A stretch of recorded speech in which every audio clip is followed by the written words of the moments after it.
Hello दोस्तों, जिस तरह आपको पता है कि बीपीएससी के द्वारा एडीओ का एग्ज़ाम होने वाला है 14 अप्रैल से। तो उसी के लिए हम लोग खान सर के द्वारा जो अपना प्रैक्टिस सेट बुक लाया गया था उसका जीएस प्रैक्टिस सेट कर रहे थे।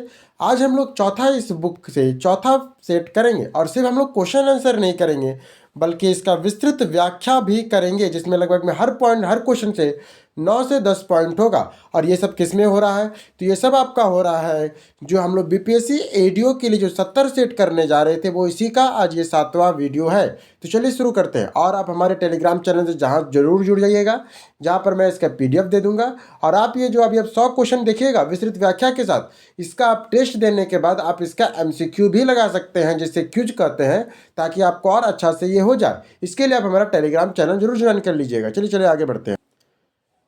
मैंने पीडीएफ में बहुत सारा चेंजिंग किया है, क्वेश्चन को हाईलाइट किया है और जो एक्सप्लेनेशन पार्ट है उसको और अच्छा करने का मैंने कोशिश किया। मैंने दिन पर दिन इसको और बेहतर बनाने का मैं कोशिश कर रहा हूँ। तो चलिए पहला क्वेश्चन, उड़ीसा की बादाम पहाड़ी, उड़ीसा में जो आपका बादाम पहाड़ी है कौन सा अयस्क का उत्पादन करता है? उड़ीसा का जो बादाम पहाड़ी है कौन सा अयस्क का उत्पादन करता है?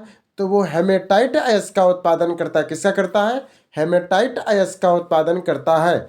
बादाम पहाड़ी उड़ीसा के मयूरभंज जिले में स्थित है, जो लौह अयस्क के लिए प्रसिद्ध है। हेमेटाइट लौह अयस्क का एक प्रमुख प्रकार है जिसका रासायनिक सूत्र Fe2O3 होता है। इसका क्या होता है? Fe2O3 FeO3 होता है हेमेटाइट का। भारत में उपलब्ध लौह अयस्क में सबसे बड़ा भाग हेमेटाइट किस्म का ही है। भारत में जितना भी लौह अयस्क है ना, उसमें सबसे बड़ा भाग आपका हेमेटाइट किस्म का है।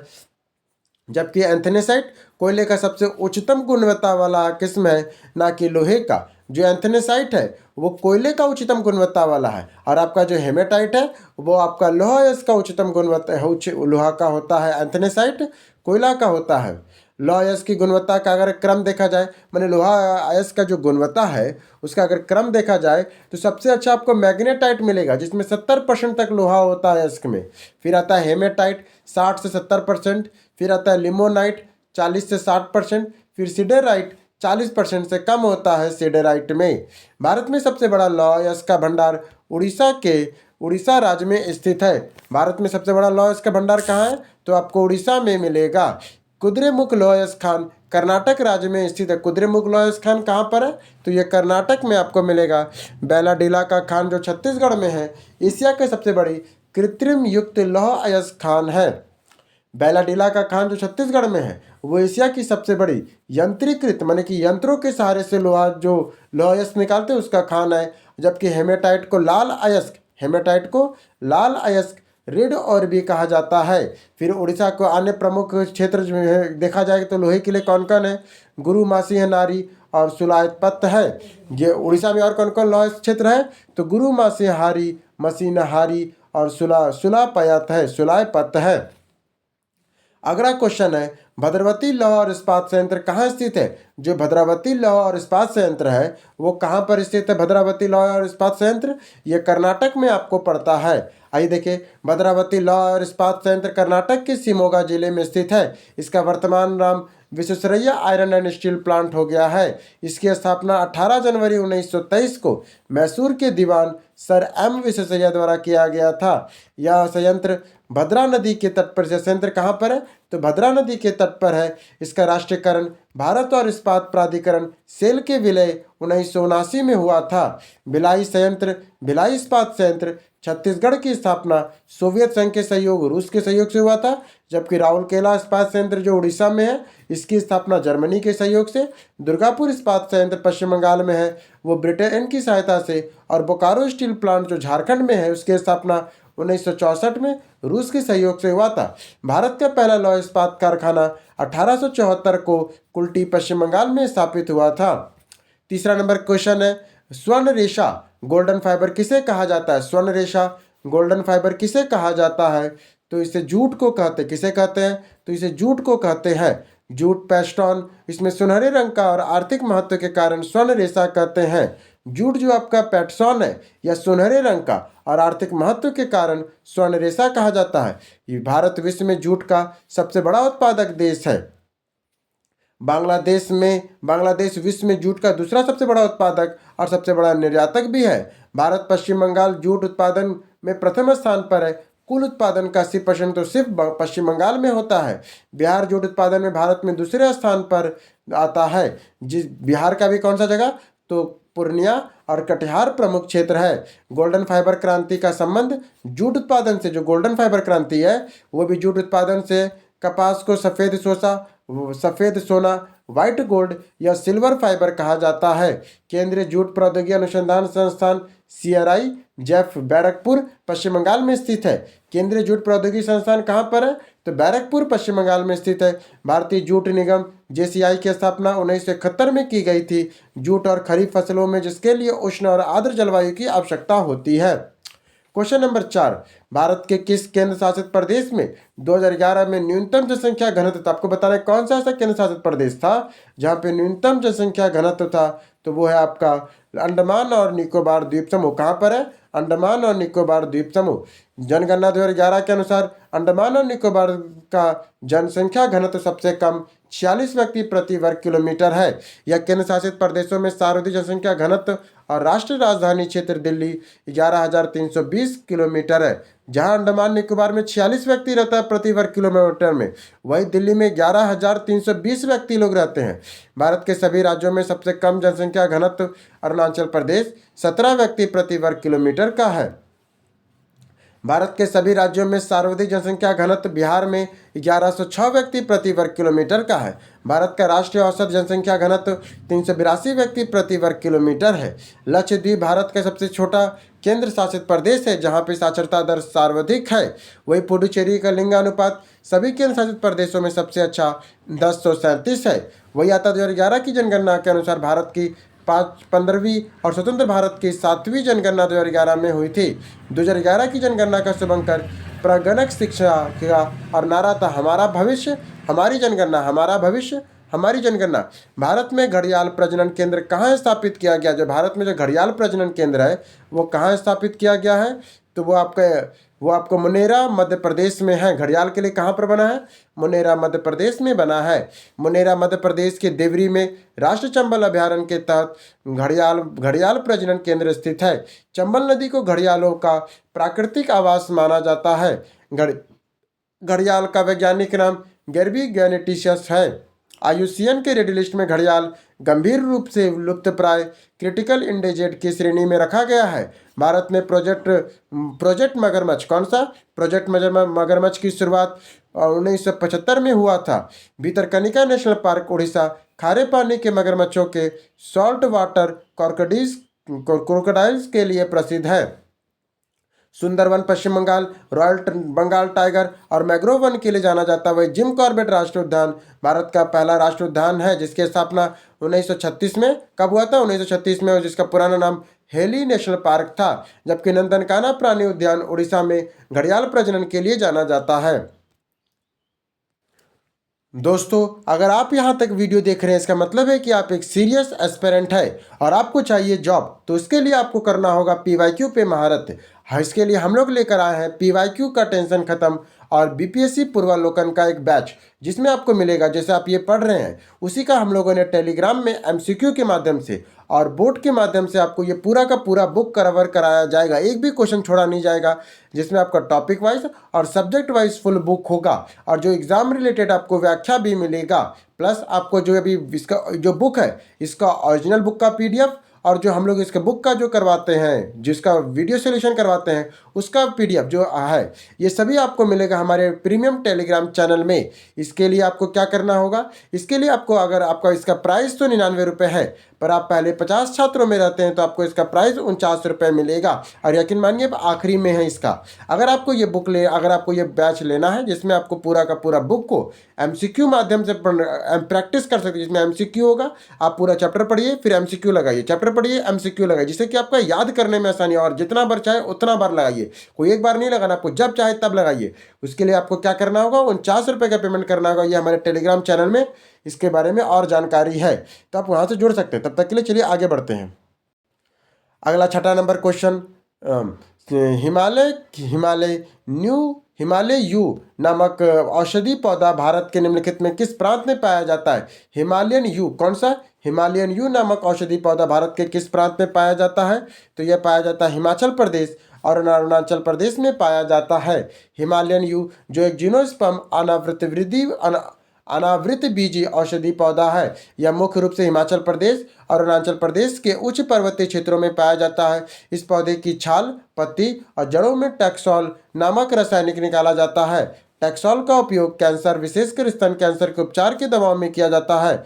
यह अत्यंत दोहन के कारण यह प्रजाति आयुसीएन के संकटग्रस्त इंजर्ड में घोषित हो गई है। भारत का पहला लाइकेन पार्क कौन सा? लाइकेन पार्क उत्तराखंड के मंसूरी में स्थित है, जबकि केसर का उत्पादन भारत में केवल जम्मू कश्मीर केरवा मिट्टी में होता है। सिनकोना वृक्ष का छाल कोनेन से प्राप्त होता है जो मलेरिया की दवा है, जबकि सर्पगंधा का उपयोग उच्च रक्तचाप बीपी के नियंत्रण में करते हैं। फिर अगला क्वेश्चन है, मानसून के निवर्तन को इंगित करता है। मानसून के निवर्तन को कौन इंगित करता है? तो एक से इसमें अधिक आंसर है, चलिए देखते हैं डिटेल में। मानसून का निवर्तन लौटना अक्टूबर नवंबर के महीने में होता है। इसका मुख्य लक्षण है साफ आकाश, तापमान में वृद्धि अक्टूबर से अक्टूबर हीटर में और बंगाल की खाड़ी के उच्च दाब में होता है। लौटते हुए मानसून को उत्तर पूर्वी मानसून, नॉर्थ ईस्ट मानसून कहा जाता है। यह मानसून तमिलनाडु के कोरोमंडल तट पर शीतकालीन वर्षा का मुख्य कारण है। मानसून शब्द अरबी भाषा के मौसम शब्द से बना है। भारत में सर्वाधिक वर्षा दक्षिण पश्चिम मानसून, साउथ वेस्ट मानसून से होता है जो जून से सितंबर में होता है। फिर आता है अक्टूबर का हीट। अक्टूबर हीट उमस और उच्च तापमान की स्थिति को कहा जाता है। अक्टूबर हीट किसे कहते हैं? उमस और उच्च तापमान की स्थिति को कहा जाता है जो मानसून के लौटने के तुरंत बाद होती है। मवाट क्या है? तो शीत ऋतु के पश्चिमी विक्षोभ से होने वाली वर्षा जो रबी फसलों के लिए लाभदायक है। अगला क्वेश्चन आता है, आपको कथन दो को दिया, आपको बताना क्या। चलिए पहला कथन क्या है? दोनों कथन सत्य है और कारण भी। चलिए क्या है देखिए, कथन है अरावली के पश्चिम में राजस्थान के पूर्वी भाग की अपेक्षा कम वर्षा होती है। जो अरावली का पश्चिम है वो राजस्थान के पूर्वी भाग की अपेक्षा कम वर्षा, तो ये बात तो बिल्कुल सही है।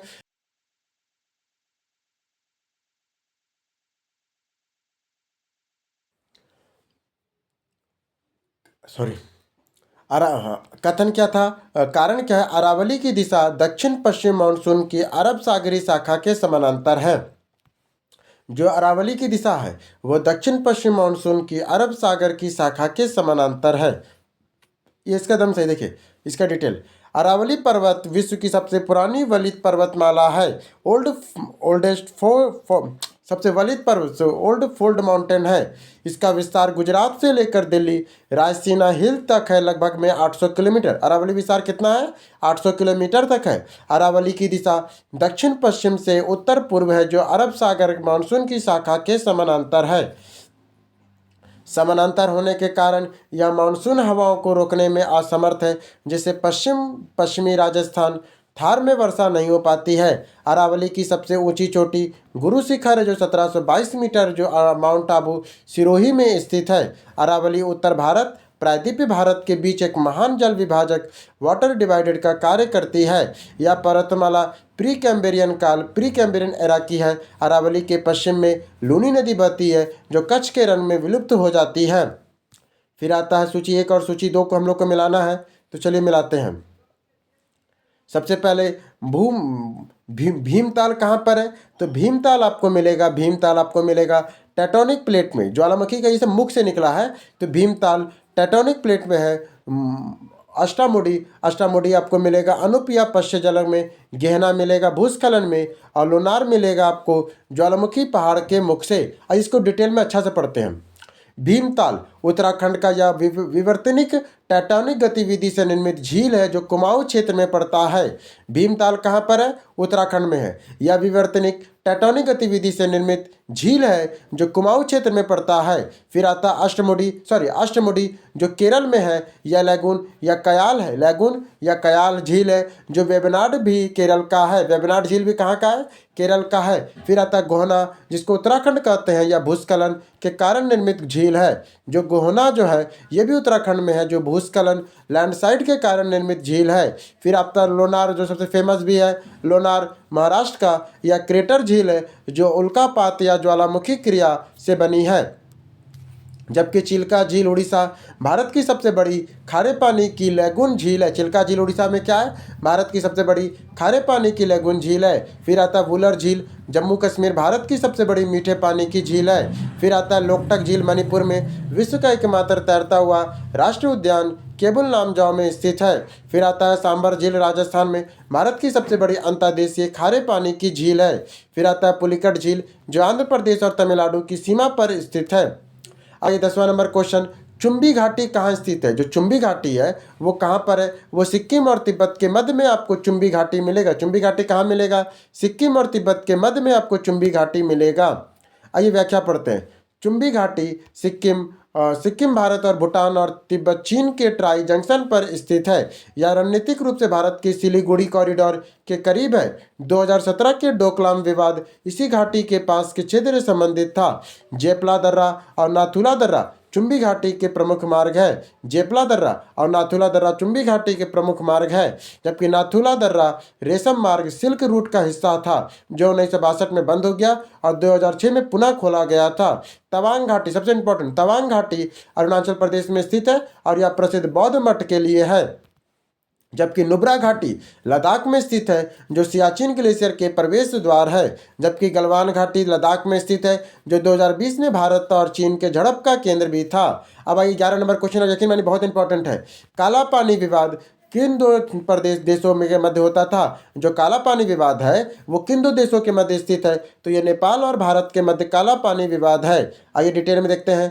काला पानी क्षेत्र उत्तराखंड के पिथौरागढ़ जिले में स्थित है। यह विवाद सुगरेली झील, कौन सा? सुगेली नदी 1816 के उत्खनन से संबंधित है, जो एंग्लो नेपाल युद्ध के बाद हुआ था। कहाँ हुआ था? एंग्लो नेपाल युद्ध के बाद हुआ था। फिर कहता है नेपाल का दावा है कि महाकाली नदी का उद्गम लिम्पुयाधुरा से है, जबकि भारत काला पानी का उद्गम मानता है। जबकि भारत काला पानी से उद्गम मानता है। विवादित क्षेत्र काला पानी, लिपुलू लेक और लिपुयाधुरी शामिल है। विवादित क्षेत्र कौन कौन? एक बार फिर से नाम देखिए। काला पानी, लिपू लेक और धुपियाधुरा है, लिपियाधुरा है। इसके बाद आता है लिपियाधुरा भारत और लिपू लेक, कौन सा? लिपू लेक दर्रा भारत और चीन के बीच व्यापार और कैलाश मानसरोवर का मार्ग है। जो लिपू लेक दर्रा है ना, लिपू लेक दर्रा, वो भारत और चीन के बीच व्यापार और कैलाश मानसरोवर की यात्रा का मार्ग है। तीस्ता नदी जल विवाद भारत और बांग्लादेश के बीच स्थित है। जबकि सर क्रिक विवाद, जो कच्छ का रन है, भारत और पाकिस्तान के बीच का है। डोकलाम विवाद भारत भूटान के समर्थन से चीन के बीच का है। फिर आता है आपको भारत नेपाल सीमा की सुरक्षा सशस्त्र बल एसएसबी द्वारा की जाती है। अब आइए क्वेश्चन नंबर 12। भारत के किस दल को राष्ट्र दल बनने हेतु पूर्व चुनाव में कम से कम कितना प्रतिशत वोट प्राप्त होना चाहिए? मान लीजिए भारत में कोई दल है जिसको राष्ट्र दल बनने हेतु चुनाव में कम से कम कितना % वोट उसको प्राप्त करना होगा? तो उसको कम से कम, आइए इसमें एक से ज़्यादा आंसर है, चलिए अच्छे से मिलाते हैं इसको। राष्ट्र दल का दर्जा भारत निर्वाचन आयोग द्वारा चुनाव चिन्ह, आरक्षण और आवंटन आदेश 1968 के तहत दिया जाता है। राष्ट्र दल बनने के लिए 3 प्रमुख शर्तें हैं। कौन कौन सी शर्त है? पहला है लोकसभा या विधानसभा चुनाव में 4 या उससे अधिक राज्यों में कुल वैध मतों का 6% लोकसभा में और कम से कम 4 सीटें जीती हो। मतलब क्या करता है ना, लोकसभा या विधानसभा का चुनाव हुआ, 4 या उससे अधिक राज्यों में कुल जो वैध मत उसका 6% वोट मिले, या लोकसभा में कम से कम 4 पर जो सीट जीत ले, 4 सीटें। ये भी नहीं कर सकते, सॉरी, अगर ये भी नहीं हुआ तो दूसरा तरीका क्या है? लोकसभा में कम से कम 2% सीटें, जो 11 सीटें हैं वो जो कम से कम 3 राज्यों में अलग अलग होनी चाहिए। माने 3 अलग अलग राज्यों मिलाकर ना आपके पास 11 सीटें, तो भी आपको एक राष्ट्रीय पार्टी का दर्जा मिल जाएगा। अगर ये भी नहीं हो पाता तो तीसरा है दल को कम से कम 4 राज्यों में राज्य स्तरीय दल का दर्जा प्राप्त हो। वर्तमान में भारत में 6 गो राष्ट्रीय दल है। कौन कौन है? बीजेपी, आईएनसी, सीपीआईएम, आप, बीएसपी और एनपीपी है। आम आदमी पार्टी को 2023 में राष्ट्रीय दल का दर्जा मिला था। तृणमूल कांग्रेस, एनसीपी और सीपीआई को राष्ट्रीय दर्जा 2023 में वापस ले लिया गया। जो एनसीपी है, सीपीआई है और तृणमूल कांग्रेस है, 2023 में इनसे राष्ट्रीय दर्जा वापस ले लिया था। भारत निर्वाचन आयोग का वर्णन संविधान के अनुच्छेद 324 में है। ठीक है, भारत के पहले मुख्य चुनाव आयुक्त सुकुमार सेन भी है। फिर आता अगला क्वेश्चन, राष्ट्रपति का निर्वाचक मंडल इलेक्शन कॉलेज में होता है। इलेक्शन कॉलेज में क्या क्या होता है? उसमें होता है आपका राज्यसभा, लोकसभा और विधानसभाओं के निर्वाचित सदस्य होते हैं। संविधान का अनुच्छेद 54, कौन सा संविधान का? संविधान का अनुच्छेद 54, संविधान का अनुच्छेद 54 जो राष्ट्रपति के निर्वाचक मंडल का वर्णन करे। इसमें संसद के दोनों सदन, लोकसभा और राज्यसभा में केवल निर्वाचित सदस्य भाग लेते हैं। सभी राज्यों की विधानसभाओं में केवल निर्वाचित सदस्य भाग लेते हैं। 70वें संविधान संशोधन 1992 के द्वारा दिल्ली और पुदुचेरी विधानसभा को भी निर्वाचित सदस्यों में शामिल किया गया था। राष्ट्रपति चुनाव में मनोनीत सदस्य में और विधान परिषद के सदस्य भाग नहीं लेते। राष्ट्रपति जब चुनाव होता है ना, उसमें जो मनोनीत सदस्य होते हैं, जो नॉमिनेट मेंबर होते हैं और जो विधान परिषद एमएलसी होते हैं, वे लोग भाग नहीं लेते हैं। राष्ट्रपति का चुनाव अनुपातिक प्रतिनिधि प्रणाली या एकल संक्रमण मत आर्टिकल 55 के द्वारा होता है।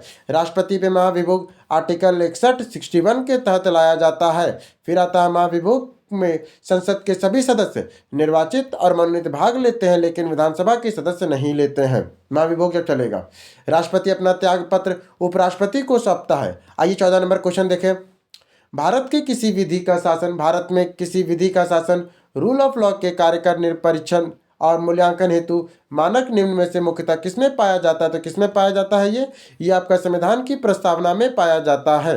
प्रस्तावना में संविधान के उद्देश्यों और आदर्शों को, न्याय, स्वतंत्रता और समानता को परिभाषित करती है, जो विधि के शासन का आधार है। विधि का शासन रूल ऑफ लॉ की अवधारणा ब्रिटिश संविधान डीवी डाइसी से ली गई है। भारतीय संविधान का अनुच्छेद 14 विधि की समानता और विधि के समान संरक्षण सुनिश्चित करता है।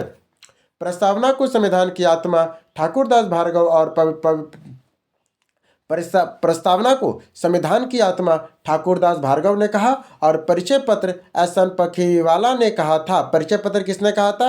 एन.ए. पखीवाला ने कहा था। केशवानंद भारतीय मामले 1973 में प्रस्तावना को संविधान का अभिन्न माना गया और मूल ढांचा सिद्धांत दिया गया था। फिर आता है 42वें संविधान संशोधन 1976 द्वारा प्रस्तावना को समाजवादी, पंथ निरपेक्ष, अखंडता शब्द जोड़े गए थे। राज्य के नीति निर्देशक तत्व डीपीएसपी भाग 4 अनुच्छेद 36 से 51 है, जो आयरलैंड से लिया गया है। वही मौलिक अधिकार भाग 3 12 से 35 में है, जो अमेरिका के यूएसए से लिया गया है। फिर अगला आता है निम्नलिखित में से कौन सा कथन सत्य है? आपको बताना है कि इसमें कौन सा कथन सत्य है। तो भारत सरकार संघीय और एकात्मक दोनों प्रकार का मिश्रण, जो भारत जो है वहाँ पर संघ भी है और एकात्मक दोनों प्रणाली का मिश्रण है। आइए देखते अच्छा से। भारतीय संविधान अर्ध संघीय क्वेसी फेडरल है। केसी वेयर का ये कथन है। हमारा जो अर्ध संघीय किसने कहा था? अर्ध संघीय ये केसी वेलर का कथन था। फिर कहता है संघीय विशेषताएं, लिखित संविधान की सर्वोच्चता, स्वतंत्र न्यायपालिका, शक्ति का विभाजन, अनुसूची 7 के तहत एकात्मक विशेषता में कौन कौन है? तो एकल नागरिकता, राज्यपाल की नियुक्ति, केंद्र द्वारा आपातकालीन प्रावधान, अखिल भारतीय सेवाएं। इसके बाद आता है अनुच्छेद 1। अनुच्छेद 1 में भारत को, अनुच्छेद 1 में क्या कहा गया है? ये राज्यों का संघ होगा, यूनियन ऑफ स्टेट कहा गया है, ना कि फेडरेशन कहा गया है। अमेरिका में विशुद्ध रूप से संघीय प्रणाली फेडरल सिस्टम है और दोहरी नागरिकता है। फ्रांस में एकल प्रणाली यूनिटी सिस्टम है। पाकिस्तान में प्रधानमंत्री का चुनाव नेशनल असेंबली के सदस्यों द्वारा होता है, जो सीधे जनता द्वारा नहीं होता है। जबकि ब्रिटेन में संसदीय संप्रभुता है, जबकि भारत में संवैधानिक संप्रभुता है। ब्रिटेन में जो है एक संसदीय संप्रभुता, माने वहाँ संसद की संप्रभुता है, जबकि भारत में संवैधानिक संप्रभुता है। जबकि सहकारिता आयोग 1983 में और पंचायती आयोग 2007 में केंद्र राज्य संबंधों के लिए बना था। सहकारिता आयोग कब बना था? 1983 में। पंचायती आयोग 2007 में केंद्र राज्य संबंधों से संबंधित है। फिर आता है क्वेश्चन नंबर 16। निम्न में से कौन सा भारत का सूक्ष्म लघु माइक्रो एंटरप्राइजेस को आंशिक रूप से परिभाषित कर सकता है? आपको बताना है कि कौन सा उद्यम माइक्रो एंटरप्राइजेस, किसको सूक्ष्म उद्योग माइक्रो एंटरप्राइजेस कौन परिभाषित कर सकता है? आइए देखें। संयंत्र या मशीनरी के उपकरण 1 करोड़ से अधिक का निवेश ना हो। ये देखिए, एमएसएमई की नई परिभाषा जुलाई 2020 से प्रभावी और निवेश और टर्नओवर पर आधारित है। आइए इसकी सारी परिभाषा देखते हैं। सूक्ष्म उद्योग जिसको माइक्रो कहते हैं, जिसमें निवेश 1 करोड़ और टर्नओवर 5 करोड़ का हो। और लघु उद्योग जिसे स्मॉल कहते हैं, स्मॉल, उसका निवेश 10 करोड़ और टर्नओवर 50 करोड़ का हो। जबकि मध्यम उद्योग मीडियम, उसका निवेश 50 करोड़ और टर्नओवर 250 करोड़ का हो। एमएसएमई के विकास अधिनियम 2006 में पारित किया गया था। यह उद्यम पोर्टल एमएसएमई के पंजीकरण के लिए उपयोग किया जाता है। भारत की जीडीपी में एमएसएमई का योगदान लगभग में 30% है। निर्यात में एमएसएमई का योगदान लगभग में 45% है। खादी और ग्रामोद्योग आयोग केबीआईसी की स्थापना 1956 में अधिनियम के तहत की गई थी। एमएसएमई मंत्रालय के अधीन है। जो खादी और ग्रामोद्योग आयोग है ना, वो एमएसएमई मंत्रालय के अधीन ही काम करता है। फिर आता है गरीबी को मापने के लिए ग्रामीण क्षेत्रों में औसत कैलोरी की आवश्यकता कितनी होती है। गरीबी को मापने के लिए ग्रामीण क्षेत्रों में औसत कैलोरी की आवश्यकता कितनी होती है, तो प्रति व्यक्ति प्रतिदिन 2400 कैलोरी, प्रति व्यक्ति प्रतिदिन 2400 कैलोरी। योजना आयोग अब नीति आयोग के अनुसार ग्रामीण क्षेत्रों में न्यूनतम कैलोरी 2400 कैलोरी प्रतिदिन है। शहरी क्षेत्रों में यह सीमा 2100 कैलोरी प्रतिदिन है, क्योंकि ग्रामीण क्षेत्रों में शारीरिक श्रम अधिक होता है। अब आइए 90 अलग समिति देखते हैं। अलग समिति 1979 में सबसे पहले कैलोरी आधारित गरीबी का रेखा का सुझाव दिया था, जबकि लकड़वाला समिति 1993 में, जो लकड़वाला समिति बना 1993 में, ने उपभोक्ता के मूल्य सूचकांक सीपीआई के आधार पर गरीबी का मापन का सुझाव दिया। लकड़वाला समिति ने कैसे दिया, तो उपभोक्ता मूल्य सूचकांक सीपीआई के आधार पर गरीबी का मापन का सुझाव दिया। पर तेंदुलकर समिति 2009 में कैलोरी को हटाकर प्रति व्यक्ति मासिक उपभोग व्यय एमपीसीई के आधार को बनाया, जबकि रंगराजन समिति जो 2014 में बना, वो गरीबी के लिए 32 रुपये प्रतिदिन और शहरी क्षेत्रों में 47 रुपये प्रतिदिन की सीमा तय किया। भारत में गरीबी के आंकड़ों में राष्ट्रीय नमूना सर्वेक्षण कार्यालय एनएसएसओ द्वारा एकत्र किया जाता है। वर्तमान में नीति आयोग बहुआयामी गरीबी सूचकांक जारी किया है। विश्व बैंक के अनुसार अंतर्राष्ट्रीय गरीबी रेखा 2.15 पीपीपी प्रतिदिन है। फिर आता अनुशीलन समिति थी। आपको बताना है, जो अनुशीलन समिति कैसी समिति थी, एक क्रांतिकारी संगठन थी। अनुशीलन समिति कैसी थी, एक क्रांतिकारी संगठन थी। अनुशीलन समिति बंगाल में स्थापित एक गुप्त क्रांतिकारी संगठन थी। इसकी स्थापना 1902 में प्रथम नाथ मित्र सतीश चंद्र बासु और बंकिम चंद्र घोष द्वारा स्थापित की। इसकी स्थापना कब हुआ था, 1902 में हुआ था। प्रथम नाथ मित्र सतीश चंद्र बासु और बरिंद्र कुमार घोष द्वारा की गई थी। इसका आदर्श वाक्य बंकिम चंद्र चटर्जी ने आनंद मठ से प्रेरित है। इसका जो आदर्श वाक्य है ना, वो बंकिम चंद्र चटर्जी के आनंद मठ से प्रेरित था। युगनांतर 1906 में अनुशीलन समिति की एक शाखा थी। जो युगनांतर है जो 1906 का, वो अनुशीलन समिति की एक शाखा थी, जिसका नेतृत्व वीरेंद्र घोष और भूपेंद्र नाथ दत्त ने किया था। इसकी नेतृत्व किसने किया था, वीरेंद्र घोष और भूपेंद्र नाथ दत्त ने किया था। फिर आता है अलीपुर बम कांड। 1908 में अनुशीलन समिति के सदस्य अरविंद घोष के से जुड़ा हुआ है। क्या कह रहा है, फिर से एक बार देखिए। अलीपुर जो बम कांड 1908 में हुआ, वो अनुशीलन समिति के सदस्य अरविंद घोष से जुड़ा हुआ था। जबकि अभिनव भारत 1904 की स्थापना बीडी सावरकर ने महाराष्ट्र में की थी। गदर पार्टी 1913 में स्थापना लाला हरदयाल ने सैन फ्रांसिस्को यूएसए में किया था। फिर आता है हिंदुस्तान रिपब्लिक एसोसिएशन। एचआरए की स्थापना 1924 में कानपुर में हुई थी शरद चंद्र सन्याल के द्वारा। इंग्लैंड में लॉर्ड्स के मैदान, क्या लिखा है, इंग्लैंड में लॉर्ड्स के सदन में भारतीय स्वतंत्रता विधेयक कब पारित हुआ था। इंग्लैंड के लॉर्ड्स में, मैंने वहाँ का संसद में भारतीय स्वतंत्रता विधेयक कब पारित हुआ था, तो 16 जुलाई 1947 को पारित हुआ था। आइए देखिए, भारतीय स्वतंत्रता विधेयक ब्रिटिश संसद में 4 जुलाई 1947 को पेश किया गया था। हाउस ऑफ कॉमन ने इसे 15 जुलाई 1947 को पारित किया। जो हाउस ऑफ कॉमन है उसने 15 जुलाई को पास किया, जब हाउस ऑफ लॉर्ड्स ने 16 जुलाई को इसे पारित किया था, वहाँ का राज्यसभा टाइप में। और 18 जुलाई को शाही स्वीकृति रॉयल असेंट मिल गई थी। यह विधेयक माउंटबेटन योजना 3 जून पर आधारित थी। या इस समय ब्रिटेन के प्रधानमंत्री क्लीमेट एटली लेबर पार्टी के थे। उस समय ब्रिटेन के प्रधानमंत्री कौन थे, क्लीमेट एटली थे, जो लेबर पार्टी से आते थे। इस अधिनियम ने भारत और पाकिस्तान नामक 2 डोमिनियर राज्यों का निर्माण किया था। भारत के अंतिम वायसराय और स्वतंत्र भारत के पहले गवर्नर जनरल लॉर्ड माउंटबेटन बने थे। पाकिस्तान के पहले गवर्नर जनरल मोहम्मद अली जिन्ना बने थे। अब आइए 20वां नंबर क्वेश्चन, भारत द्वितीय गोलमेज सम्मेलन किस प्रश्न पर असफल रहा था। जो द्वितीय गोलमेज सम्मेलन हुआ था, वो किस प्रश्न में, कैसा सवाल था जिसमें वो असफल हो गया था। उसका कारण क्या था, सांप्रदायिक प्रतिनिधि कहते हैं उसे, जिसके कारण ये फेल हो गया था। द्वितीय गोलमेज सम्मेलन लंदन में 7 सितंबर 1931 से 1 दिसंबर 1931 तक हुआ था। कब से हुआ था? 7 सितंबर 1931 से 1 दिसंबर 1931 तक हुआ था। यह एकमात्र सम्मेलन था जिसमें महात्मा गांधी कांग्रेस के प्रतिनिधि के रूप में भाग लिए थे। यह सम्मेलन सांप्रदायिक प्रतिनिधि, कम्युनल अवार्ड और दलितों के पृथक निर्वाचन मंडल के मुद्दे पर असफल हुआ था। इसमें विफलता के बाद गांधी जी ने भारत लौटकर दोबारा सविनय अवज्ञा आंदोलन शुरू किया था। इस समय भारत का वायसराय लॉर्ड वेलिंगटन इरविन के बाद था। इस समय जो भारत का जो वायसराय कौन बन गया था? लॉर्ड वेलिंगटन बन गया था इरविन के बाद। ये तीनों गोलमेज सम्मेलन 1930, 31, 32 में डॉक्टर B.R. अम्बेडकर और तेज बहादुर सुप्रो ने भाग लिया था। तीनों गोलमेज सम्मेलन में कौन कौन था? B.R. अम्बेडकर जी थे और तेज बहादुर सुप्रो ने भाग लिया था। 16 अगस्त 1932 को ब्रिटिश PM रेमजे मैकडोनाल्ड ने सांप्रदायिक पंचायत की घोषणा की थी। कम्युनल अवार्ड की घोषणा कब होती है? 16 अगस्त 1932 को होती है। इसके विरोध में गांधी जी ने यरवदा जेल में आमरण अनशन किया, जिसके बाद पुनः पैक्ट 1932 होता है। अगला क्वेश्चन, बायकॉट और स्वदेशी आंदोलन के समर्थन में किस स्थान पर गोल्डन लीग नामक संस्था की स्थापना की गई थी? बायकॉट और स्वदेशी आंदोलन के लिए गोल्डन लीग कहाँ बना था? तो ये हमारे देवघर में बना था, झारखंड के देवघर में बना था। अब देखिए क्या लिखा है।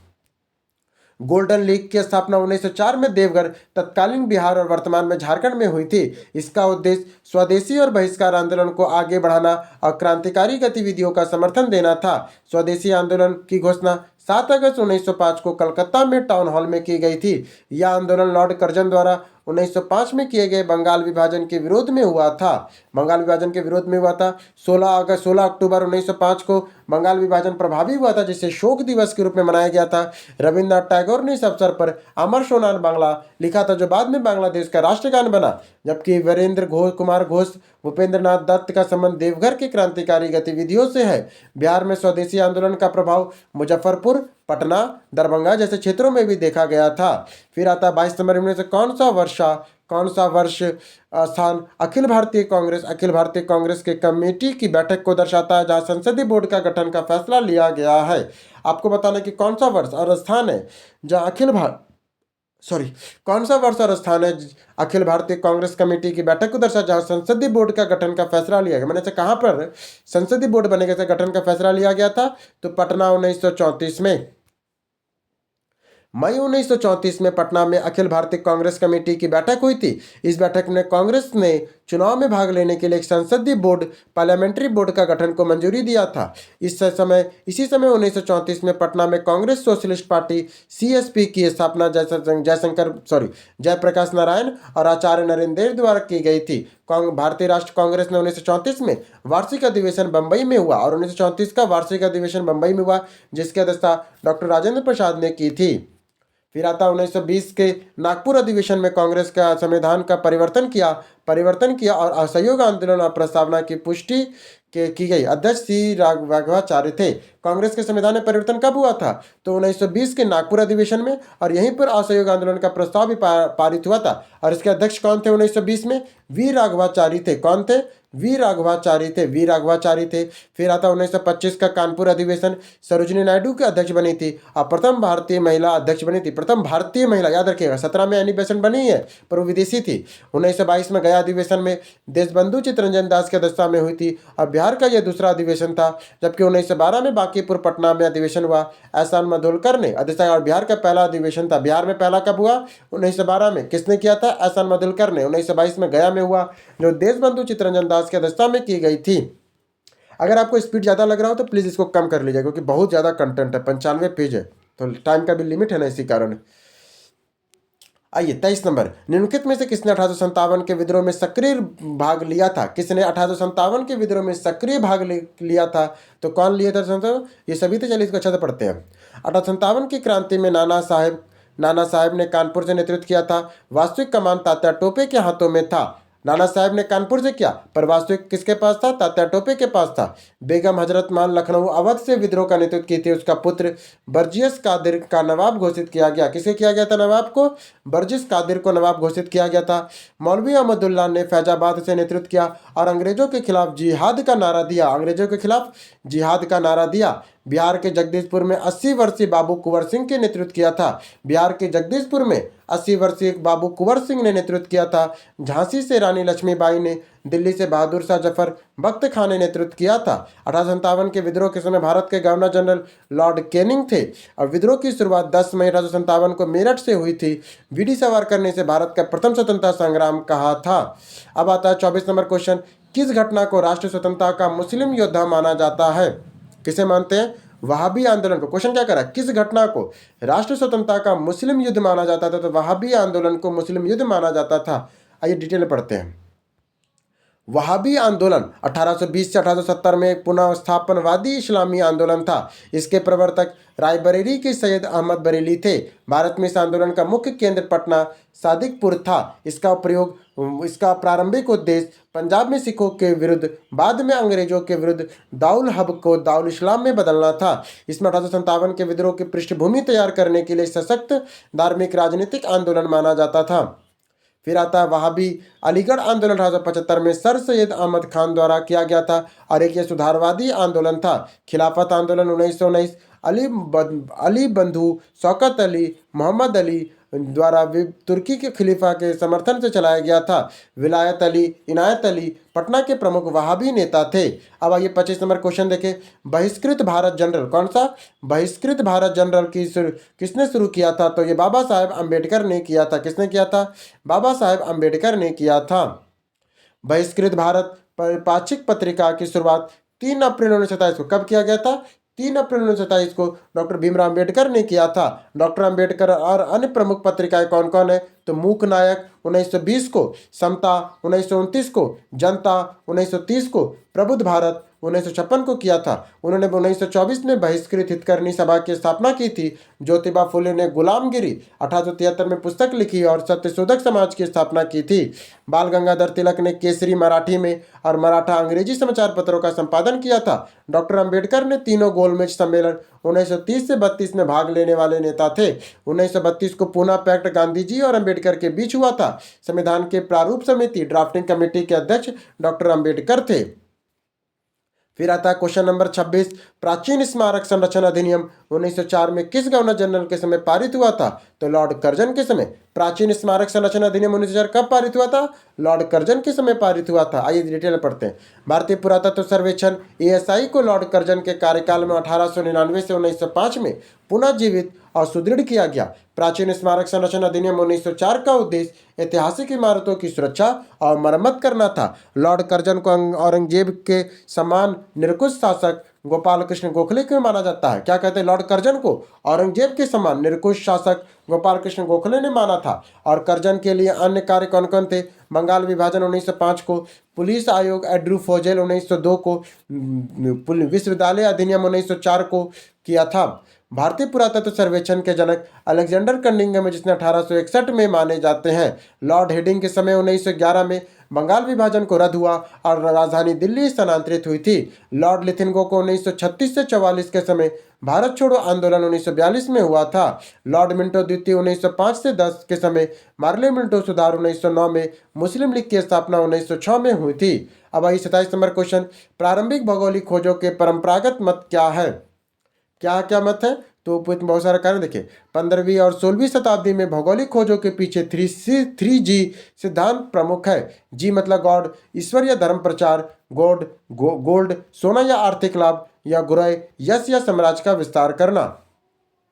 1453 में कुस्तोनिया के पर तुर्कों के अधिकार के बाद समुद्री मार्ग की आवश्यकता पड़ गई थी। 1453 था ना, एक कुस्तोनिया साम्राज्य था, उसने तुर्की पे अधिकार कर लिया। तो पहले जो यूरोप थे वो तुर्की के माध्यम से भारत आते थे, पर वो रास्ता में तो तुर्केनिया ने कब्जा कर लिया, तो डायरेक्ट नहीं आ पाए। तो यूरोपियों ने समुद्री मार्ग खोजने के लिए वो मजबूर हो गए थे, समझे। अब आगे देखिए क्या कहता है। पुर्तगाल और स्पेन की खोज के अग्रणी देश था। जब इसमें पुर्तगाल और जो स्पेन था ना, वो इस खोज में अग्रणी देश था। वास्को डी गामा ने 1498 में भारत के कलिकट में समुद्री मार्ग से खोजा। आर्थिक उद्देश्य मसाले थे। जबकि क्रिस्टोफर कोलंबस ने 1492 में अमेरिका को खोजा था। स्पेन राज्य द्वारा वित्त पोषित था। ये कोलंबस ने अमेरिका को कब खोजा था? 1492 को खोजा था। हेनरी द नेविएटर पुर्तगालियों का राजकुमार था, जिसे समुद्री खोजों को प्रोत्साहन दिया था। जबकि कंपास और एस्ट्रोलेब जैसे उपकरणों ने इन खोजों में सहायता किया। असल में ये खोज हो क्यों पाया? क्योंकि कंपास, उस समय तक फिर कंपास का आविष्कार हो गया और एस्ट्रोलेब जैसे उपकरणों ने इस खोजों को बहुत सहायता दिया था। जैसे आज इतना अच्छा हम कैसे पढ़ा पा रहे हैं? क्योंकि मेरे पास चैट जीपीटी और जेमिनी जैसा एआई मॉडल है, इसीलिए इतना अच्छा हम बना पा रहे हैं। उसी तरह उन लोग को उस समय तक मिल गया, आपको ये कंपास मिल गया तो उन लोग खोज लिया। तो हर किसी के पीछे कोई ना कोई कारण होता है। चलिए, अरे ये क्या हम ज्ञान देने लगते हैं। आइए क्वेश्चन नंबर 28। विजयनगर के राजा राजा कृष्णदेवराय ने गोलकुंडा का युद्ध किस राज्य के साथ लड़ा था? विजयनगर के राजा कृष्णदेवराय ने गोलकुंडा का युद्ध किस राजा के साथ लड़ा था? तो किस राजा के साथ लड़ा था? तो कुली कुतुब शाह के साथ लड़ा था। कृष्णदेवराय 1509 से 1529 को विजयनगर साम्राज्य के सबसे प्रतापी राजा थे, तुलु वंश के। उन्होंने गोलकुंडा के सुल्तान कुली कुतुब शाह से युद्ध को पराजित किया था। कृष्णदेवराय ने आंध्र भोज, कृष्णदेवराय को आंध्र भोज के नाम से जाना जाता है। उन्होंने दरबार में तेलुगु साहित्य के 8 दिग्गज कवि अष्ट दिग्गज रहते थे, जिसमें तेलानी नाम, अल्लासानी पेदाना थे। उन्होंने तेलुगु के अमुक्तमालदा, संस्कृत में जम्बावती, कल्याणम की रचना की थी। तेलुगु यात्री डिडोगु पायस और बारबोसा कृष्णदेवराय के समय विजयनगर आए थे। फिर आता है कौन कौन? पुर्तगाली यात्री डेनिस पायस और बारबाडोस कृष्णदेवराय के समय विजयनगर आए थे। कुतुबुद्दीन ऐबक दिल्ली सल्तनत गुलाम वंश का संस्थापक था 1206 से 1210 तक। फिर आता है 1565 में तालीकोटा का युद्ध, राक्षस तगड़ी में विजयनगर साम्राज्य का पतन हो गया था। अब आइए क्वेश्चन नंबर 29 देखें। यूरोपीय चित्रकला, यूरोपियन पेंटिंग का प्रवेश किसके दरबार में हुआ था? तो अकबर के दरबार में हुआ था। यूरोपीय चित्रकला का प्रवेश किसके दरबार में हुआ था? तो अकबर के दरबार में हुआ था। देखिए क्या कहता है, मुगल दरबार में यूरोपीय चित्रकला का प्रवेश पुर्तगाली मिशनरी द्वारा अकबर काल में हुआ था। अकबर ने तस्वीर खाना चित्रशाला की स्थापना की थी। अकबर ने ही तस्वीर खाना चित्रशाला की स्थापना की थी। अकबर के दरबार के प्रमुख चित्रकार दसवंत और बसावन थे। पूछेगा दसवंत और बसावन किसके शासनकाल में थे? तो अकबर के शासनकाल के ये प्रमुख चित्रकार थे। कौन थे? दसवंत और बसावन थे। जहांगीर के काल 1605 से 1627 को मुगलों का चित्रकाल का स्वर्ण युग कहा जाता है, क्योंकि जहांगीर के दरबारी उस्ताद चित्रकार उस्ताद मसूर जो पंछी और प्रकृति के विशेषज्ञ थे, जबकि बिशन दास छवि चित्रकार थे। यूरोपीय प्रभाव से मुगल चित्रकला की छाया प्रकाश, शेडिंग और पर्सपेटिव प्रिजेटिव का प्रयोग शुरू हुआ था। हुमायूं ने अपने साथ फारस के मीर सैयद अली और मदूस अहमद नामक चित्रकारों को लाया था। शाहजहां के काल स्थापत्य काल का स्वर्ण युग गोल्डन एज कहा जाता ऑफ आर्किटेक्चर का। तीसरा नंबर क्वेश्चन, कुतुब मीनार का प्रवेश द्वार, कुतुब मीनार का प्रवेश द्वार को जाना जाता है अलाई दरवाजा के रूप में। कुतुब मीनार का प्रवेश द्वार को क्या कहते हैं? तो उसे अलाई दरवाजा कहते हैं। अलाई दरवाजा कुतुब मीनार परिसर दिल्ली का मुख्य प्रवेश द्वार है। इसका निर्माण 1311 को अलाउद्दीन खिलजी ने करवाया था। यह इस्लामी वास्तुकला में गुंबद के वैज्ञानिक निर्माण का पहला उपकरण माना जाता है। इसमें लाल बलुआ पत्थर, सफेद संगमरमर का प्रयोग हुआ था। कुतुब मीनार की नींव कुतुबुद्दीन ऐबक ने रखी थी। इसे इल्तुतमिश मिस्र ने पूरा किया। फिरोज शाह तुगलक ने बिजली गिरने के क्षतिग्रस्त 5वीं मंजिल का पुनर्निर्माण कराया था। बुलंद दरवाजा फतेहपुर सिकरी का निर्माण अकबर ने गुजरात विजय 1572 के उपलक्ष्य में कराया था। अलाई दरवाजा के पास प्रसिद्ध लौह स्तंभ आयरन पिलर स्थित है। फिर अगला क्वेश्चन आता है, सर्वप्रथम इल्तुतमिश ने कहाँ का गवर्नर बनाया गया था? इल्तुत जो मिस्र था उसे कहाँ का गवर्नर बनाया गया था सर्वप्रथम? तो बदायूं का बनाया गया था। कहाँ का बनाया गया था? बदायूं का बनाया गया था। सल्तनत सुल्तान बनने से पहले इल्तुतमिश बदायूं का इख्तियार या गवर्नर था। इल्तुतमिश ने 1211 से 1236 तक दिल्ली सल्तनत का वास्तविक संस्थापक माना जाता है। इसने इलबारी तुर्क या कुतुबुद्दीन ऐबक का गुलामों और या दामाद था। इल्तुतमिश ने जहांगीर राजधानी लाहौर से दिल्ली स्थानांतरित की थी। उसने तुर्क चहलगानी 40 सरदारों का 40 दल चालीसा का गठन किया था। उसने अरबी के सिक्के चलाए, चांदी का टका और तांबे का जीतल था। इल्तुतमिश ने गुलामों का गुलाम कहा जाता था। उसने भारत का मकबरा निर्माण शैली की शुरुआत की थी। अब मकबरा की निर्माण शैली किसने शुरू की थी? तो इल्तुतमिश ने शुरू की थी, गुलामों का गुलाम जिसे कहते हैं। सुल्तानगढ़ी का मकबरा जिन्होंने बनाया था। क्वेश्चन नंबर 32, कश्मीर का अकबर के नाम से प्रसिद्ध सुल्तान कौन है? तो सुल्तान जुलैन अबिदीन है। कश्मीर का अकबर के नाम से कौन प्रसिद्ध है? सुल्तान जुलैन अबिदीन प्रसिद्ध है। सुल्तान जुलैन अबिदीन 1420 से 1470 तक उसकी धार्मिक सहिष्णुता और जन कल्याणकारी कार्यों के लिए कश्मीर का अकबर कहा जाता है। उसने जजिया कर और गौ हत्या पर प्रतिबंध को हटा दिया था, प्रतिबंध हटा दिया था। उसने वुलर झील में जैनालंक का नामक कृत्रिम द्वीप बनाया था। उसने वुलर झील जो था ना, उसमें जैनालंक का नामक एक कृत्रिम द्वीप बनवाया था। उसने महाभारत और कलहन की राजतरंगिणी का फारसी में अनुवाद कराया था। इसके बाद उसने कश्मीर में का अलाउद्दीन खिलजी भी कहा जाता है, क्योंकि उसने मूल्य नियंत्रण व्यवस्था का कारण था। उसने दरबारी इतिहासकार जनरोज और श्रीवर को द्वितीय राजतरंगिणी लिखा था। उसके दरबारी के इतिहासकार जोनराज और श्रीवर ने द्वितीय राजतरंगिणी लिखा था। सुल्तान सिकंदर ने 1379 से 1413 तक बस्ती खान मुक्त मूर्ति भंजक कहा जाता है। जो सुल्तान सिकंदर था ना, 1379 से 1413 तक, उसके मुक्ति स्कन या मूर्ति भंजक कहा जाता है। इसने कठोर नीतियां अपनाई थी।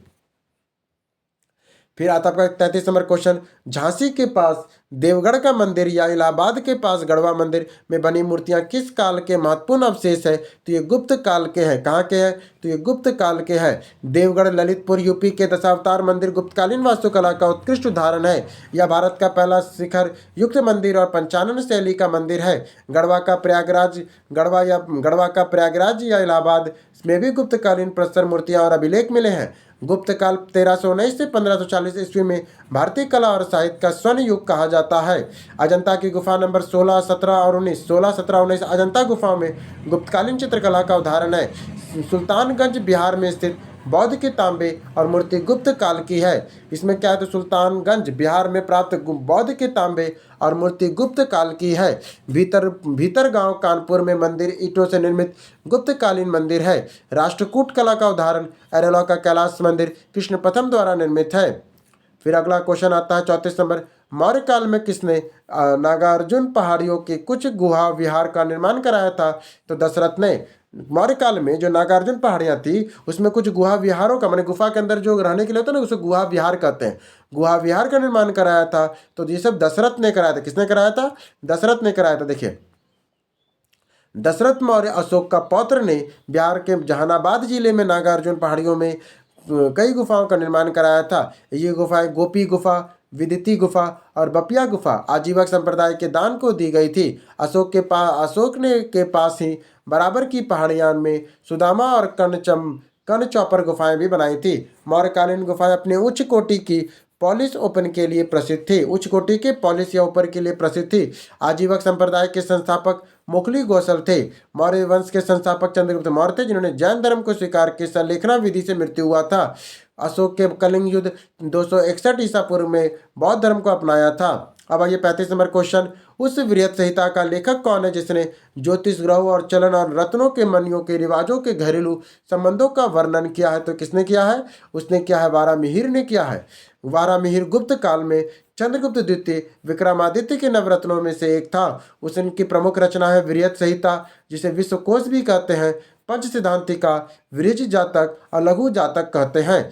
पंच सिद्धांतिका में 5 खगोलीय सिद्धांत जैसे रोमक पुलिस सूर्य पितामह वरिष्ठ का वर्णन है, जबकि आर्यभट्ट ने आर्यभट्टयम और सूर्य सिद्धांत लिखा है। शून्य और पाई का मान दिया था। जबकि ब्रह्मगुप्त ने गुप्त गुरुत्वाकर्षण का सिद्धांत ब्रह्मस्फुट सिद्धांत की पूर्वकल्पना की थी। सुश्रुत ने शल्य चित्कर्ष, कौन? जो सुश्रुत था ना, वो शल्य चित्कर्ष सर्जरी का जनक माना जाता है। फिर आता धन्वंतरी गुप्त काल का प्रसिद्ध चित्कर्ष था और लीलावती गणित का ग्रंथ की रचना की और भास्कराचार्य द्वितीय ने की थी। अब आता क्वेश्चन नंबर 36, किस यूनानी लेखक ने एरियाना प्रदेश चंद्रगुप्त मौर्य का विवाह हो गया था? तो किससे हुआ था? मैंने किस यूनानी लेखक ने कहा है कि एरियाना प्रदेश चंद्रगुप्त मौर्य का विवाह में दिया गया था? एरियाना प्रदेश को दहेज में चंद्रगुप्त मौर्य का किसके लिए मिला था? तो स्ट्रोबो के लिए मिला था। 305 ईसा पूर्व में चंद्रगुप्त मौर्य ने सेलुकस निकेटस सिकंदर का सेनापति को हराया था। संधि के तहत सेलुकस ने 4 प्रांत, एरिया मतलब हेमांत, आराकोसिया, कंधार, जडरोसिया, बलूचिस्तान और परोप मिसदाई काबुल चंद्रगुप्त को दिया था। सेलुकस ने अपनी पुत्री हेलना या कारनिया का विवाह चंद्रगुप्त से किया और उसका उल्लेख स्ट्रेबो और एरिपियन में किया है। मैग्नेस्टीज सेलुकस का राजदूत चंद्रगुप्त के दरबार में आया और इंडिका पुस्तक लिखी थी। जस्टिन ने चंद्रगुप्त की सेना में डाकुओं का गिरोह कहा था। जस्टिन ने चंद्रगुप्त की सेना को डाकुओं का गिरोह कहा था। विलियम जोन्स ने अपने सबसे पहले सैड्रोकेटस की पहचान चंद्रगुप्त मौर्य से की थी। विलियम जोन्स ने सबसे पहले सैड्रोकोटस की पहचान चंद्रगुप्त चंद्रगुप्त मौर्य से की थी। मुद्रा राक्षस विशाख दत्त ने चंद्रगुप्त के विरशल निम्न कुल का शब्द का प्रयोग किया था। फिर आता पुराने लिच्छवी राज्य की राजधानी कौन थी? पुराने लिच्छवी राज्य की राजधानी वो वैशाली थी। पुराने लिच्छवी राज्य की राजधानी आपका वैशाली थी। वैशाली वर्तमान बिहार लिच्छवी गणराज्य और वज्जी संघ की राजधानी थी। वैशाली जो है वर्तमान बिहार में वो लिच्छवी गणराज्य और वज्जी संघ की राजधानी थी। लिच्छवी गणराज्य था और वज्जी संघ की वैशाली राजधानी थी। इसे विश्व का पहला गणतंत्र first Republic of the world माना जाता है वैशाली को। वैशाली का सुप्रसिद्ध नगर वधु आम्रपाली था जिसने बौद्ध धर्म स्वीकार लिया था। भगवान महावीर का जन्म वैशाली के निकट कुंडल ग्राम में हुआ था। द्वितीय बौद्ध संहिता 383 ईसा पूर्व में आयोजन वैशाली के काला अशोक के समय हुआ था। लिच्छवी शासक चेटक की पुत्री चेलना का विवाह बिंबिसार हर्यक वंश से हुआ था। गुप्त शासक चंद्रगुप्त प्रथम ने लिच्छवी राजकुमार कुमार देवी से विवाह किया और राजा रानी प्रकार के सिक्के चलाए थे। समुद्रगुप्त ने प्रयाग प्रशस्ति में लिच्छवी दोहित्री लिच्छवी का नाती कहा गया है। फिर अगला क्वेश्चन 38 नंबर आता है, भगवान महावीर का प्रथम शिष्य कौन था? तो वो जामिली था। भगवान महावीर का प्रथम शिष्य कौन था? तो वो जामिली था। जामिली भगवान महावीर के दामाद और प्रियदर्शना का पति और उसके प्रथम शिष्य थे। बाद में जामिली ने महाविहार में मतभेद हो गया और उसने बहुरातवाद नामक नए सिद्धांत की नींव रखी। जामिली का महावीर से बाद में मतभेद हो गया था और उसने बहुरतवाद, कौन सा? बहुरतवाद नामक नए सिद्धांत की नींव रखी थी। महावीर स्वामी जैन धर्म के 24वें और अंतिम तीर्थंकर थे। उनका जन्म 540 ईसा पूर्व से 599 ईसा पूर्व कुंडल ग्राम में, मृत्यु निर्वाण 668 ईसा पूर्व या 527 ईसा पूर्व पावापुली में हुआ था। जैन धर्म में त्रिरत्न है, सम्यक दर्शन, सम्यक ज्ञान, सम्यक आचरण होता है। त्रिरत्न किस में आता है? जैन धर्म में आता है। पंच महावृत में सत्य, अहिंसा, असत्य, अपरिग्रह और ब्रह्मचर्य, ब्रह्मचर्य महाविहार में जोड़ा था। श्यामवाद, अनेकतावाद संबंध जैन धर्म से, श्यामवाद और अनेकतावाद का संबंध जैन धर्म से है। प्रथम जैन संगति पाटलिपुत्र स्थल बुद्ध और द्वितीय वल्लभी देवर्दी क्षमाशरण में हुई थी। अब आइए 39 नंबर देखें, निम्नलिखित में से कौन सा कथन बौद्ध के ईश्वर की अवधारणा के विषय में सत्य है? इसे विश्व को महात्मा बुद्ध मान रहे। तो क्या कहता है, क्या कहते, एक मिनट, निम्नलिखित में से कौन सा कथन बौद्ध के ईश्वर की अवधारणा के बारे में कहता है? तो इस विषय में ईश्वर है कि नहीं है, इस विषय में महात्मा बुद्ध मौन रहे थे। क्या बोले थे? कुछ बोले ही नहीं थे, मौन हो गए। देखिए क्या कहता है, महात्मा बुद्ध ईश्वर और आत्मा के अस्तित्व जैसे आध्यात्मिक प्रश्नों पर अक्सर मौन अज्ञेयवादी रहते थे। उन्होंने अनंतवाद, अनंत आत्मा नहीं है और अनित्यवाद सब कुछ क्षणिक है का उपदेश दिया था। उन्होंने कहा था कि ईश्वर के बारे में तो कुछ नहीं, पर उन्होंने अनात्मवाद मतलब कि आत्मा नहीं होती ये बात कहा था। अनात्मवाद क्या कहा? कि आत्मा नहीं होती है। और अनित्यवाद मतलब कि सब कुछ क्षणिक है, आप देख रही है क्षणिक चीज है का उपदेश दिया था। बौद्ध धर्म का मुख्य केंद्र 4 आर्य सत्य और अष्टांगिक मार्ग पर है। देखिए 4 आर्य सत्य क्या है? तो वो दुख के लिए है और अष्टांगिक मार्ग दुख का उपाय है। वेदों के अपौरुषेय और ईश्वर को सृष्टिकर्ता के रूप में बौद्ध धर्म में स्वीकार नहीं करता है। वेदों को पौरुषता और ईश्वर के सृष्टिकर्ता के रूप में बौद्ध धर्म स्वीकार नहीं करता है। बौद्ध धर्म ईश्वर को सृष्टिकर्ता नहीं मानता है। जबकि प्रति सत्यपाद कार्यकरण सिद्धांत बौद्ध दर्शन के केंद्रीय सिद्धांत है। कार्यकरण का सिद्धांत जो है ये बौद्ध का दर्शन का केंद्रीय सिद्धांत है। कार्यकरण का सिद्धांत बौद्ध धर्म का एक केंद्रीय सिद्धांत है। बौद्ध ने अपना पहला उपदेश सारनाथ धर्मचक्र प्रवर्तन में दिया था। त्रिपिटक पाली भाषा में लिखा है, सूत पिटक उपदेश है, विनय पिटक नियम है, अधिधम पिटक दर्शन है। जो त्रिपिटक कहते हैं ना, ये सूत पिटक, विनय पिटक, अधिधम पिटक मिलकर त्रिपिटक बनता है। ये त्रिपिटक को पाली भाषा में लिखा गया है। सूत पिटक में उपदेश है, सूत पिटक में क्या है? उपदेश है। विनय पिटक में क्या है? नियम है। विनय से याद रखिए नियम, विनय से याद रखिए नियम, विनय पिटक में नियम है। जबकि अभिधम पिटक में दर्शन है, अभिधम पिटक में दर्शन है। कमेंट में जरूर बताइएगा कि वीडियो कैसा लग रहा है आप लोग को। बहुत मेहनत लगता है, चलिए कोई बात नहीं, हम लोग बस एग्जाम में आप लोग पास कर जाए, इतना ही हम चाहते हैं। सत्यमेव जयते किस उपनिषद का से लिया गया है? तो सत्यमेव जयते मुंडको उपनिषद से लिया गया। सत्यमेव जयते कहाँ से लिया गया है? मुंडको उपनिषद से लिया गया है। भारत का राष्ट्रीय आदर्श वाक्य सत्यमेव जयते, सत्य की ही जीत विजय होगी, मुंडको उपनिषद से लिया गया है। मुंडको उपनिषद में यज्ञ की तुलना टूटी हुई नाव से की गई। यज्ञ की तुलना किससे की गई है? टूटी हुई नाव से की गई है। तमसो मा ज्योतिर्मय अंधकार से प्रकाश की ओर वृहदारण्यक उपनिषद से लिया गया है। तमसो मा ज्योतिर्मय क्या होता है? अंधकार से हमें प्रकाश की ओर ले चलो माँ, तमसो मा ज्योतिर्मय है जो वृहदारण्यक उपनिषद से लिया गया है। अहम ब्रह्मास्मि को बृहदारण्यक उपनिषद से लिया गया, अहम ब्रह्मास्मि। फिर सत्यम शिवम सुंदरम, ये मुंडको उपनिषद में है। विवादित विष्णु शिव पुराण से अधिक संबंध है, प्रभावित माना जाता है। सबसे प्राचीन उपनिषद बृहदारण्यक और छदोंग है, जिसमें कृष्ण, यजुर्वेद और सामवेद है। सबसे छोटा उपनिषद मांडूक उपनिषद है। कुल उपनिषदों की संख्या 108 मानी जाती है। मुक्ता उपनिषद के अनुसार कुल कितने उपनिषद है? तो 108 है। ये मुक्ता उपनिषद के अनुसार हम बोल रहे हैं। निचिकेता और यम का संवाद कठोपनिषद में वर्णित है। अब आइए 41 नंबर, इंडस सिंधु घाटी निम्नलिखित साइटों में से कौन सा पाकिस्तान के लरकाना जिले में सिंधु नदी के तट पर स्थित है? तो वो मोहनजोदाड़ो है। कौन है? तो मोहनजोदाड़ो है। आइए पढ़ते हैं। मोहनजोदाड़ो पाकिस्तान के सिंध प्रांत के लरकाना जिले में सिंधु नदी के दाहिने तट पर स्थित है।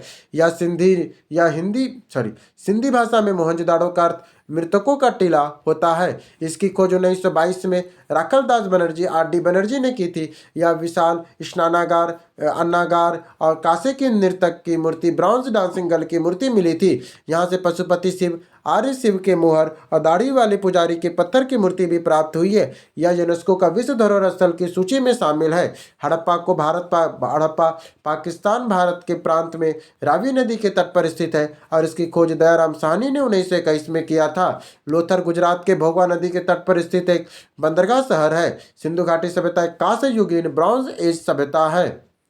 फिर आता है 42 नंबर क्वेश्चन, किस हड़प्पन स्थल में जुते हुए खेतों के प्रमाण मिले हैं? तो कालीबंगा से हमें जुते हुए खेतों के प्रमाण मिले हैं। कालीबंगा राजस्थान के हनुमानगढ़ जिले में घग्गर प्राचीन सरस्वती किनारे स्थित है। राजस्थान कहाँ पड़ता है? तो ये कालीबंगा कहाँ पड़ता है? तो राजस्थान के हनुमानगढ़ जिले के घग्गर प्राचीन में सरस्वती नदी के किनारे स्थित है। यहाँ जुते हुए खेत के प्राचीनतम साक्ष्य मिले हैं। कालीबंगा का शाब्दिक अर्थ होता है काले रंग की चूड़ियाँ, ब्लैक बेंगल होता है। इसकी खोज 1952 में अमलानंद घोष ने की थी और उत्खनन बीबी लाल और D.K. थापर 1961 में किया था। यहाँ पे अग्निवेदी, ऊँट की हड्डियाँ और लकड़ी के हल्के निशान मिले हैं। यहाँ से युगल समाधान, भूकंप के प्राचीनतम प्रमाण भी मिले हैं।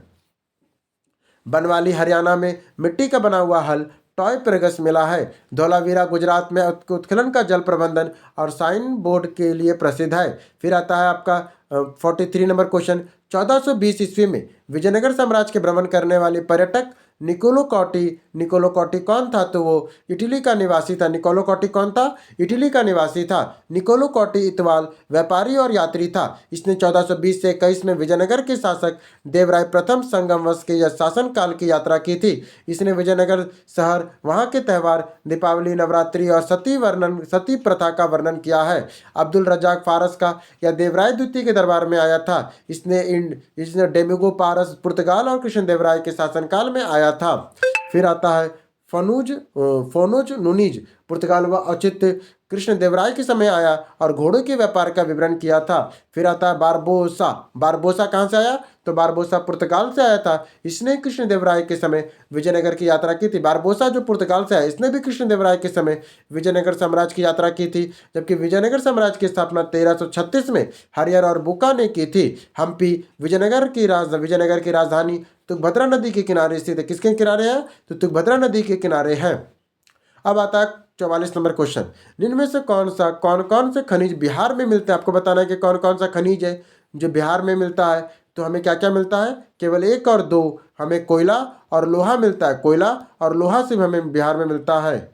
एक मिनट, इसको ना कोयला लोहा के अलावा मैंगनीज और पेट्रोलियम तो नहीं मिलता। कोयला और लोहा कुछ कुछ मात्रा में मिल जाता है। बिहार विभाजन 2000 के बाद अधिकांश खनिज संसाधन कोयला, लोहा, यूरेनियम झारखंड में चले गए। हालांकि दिए गए विकल्पों के स्रोत के अनुसार अविभाजित बिहार में सम्मिलित निक्षेप के संदर्भ में कोयला और लोहा अभिषेक पाए जाते थे। वर्तमान बिहार में पायराइट का एकाधिकार है। रोहतास में 95% इसका भंडार है। फिर जमुई जिला के करमटिया में भारत में सबसे बड़ा स्वर्ण भंडार 44% होने का अनुमान है।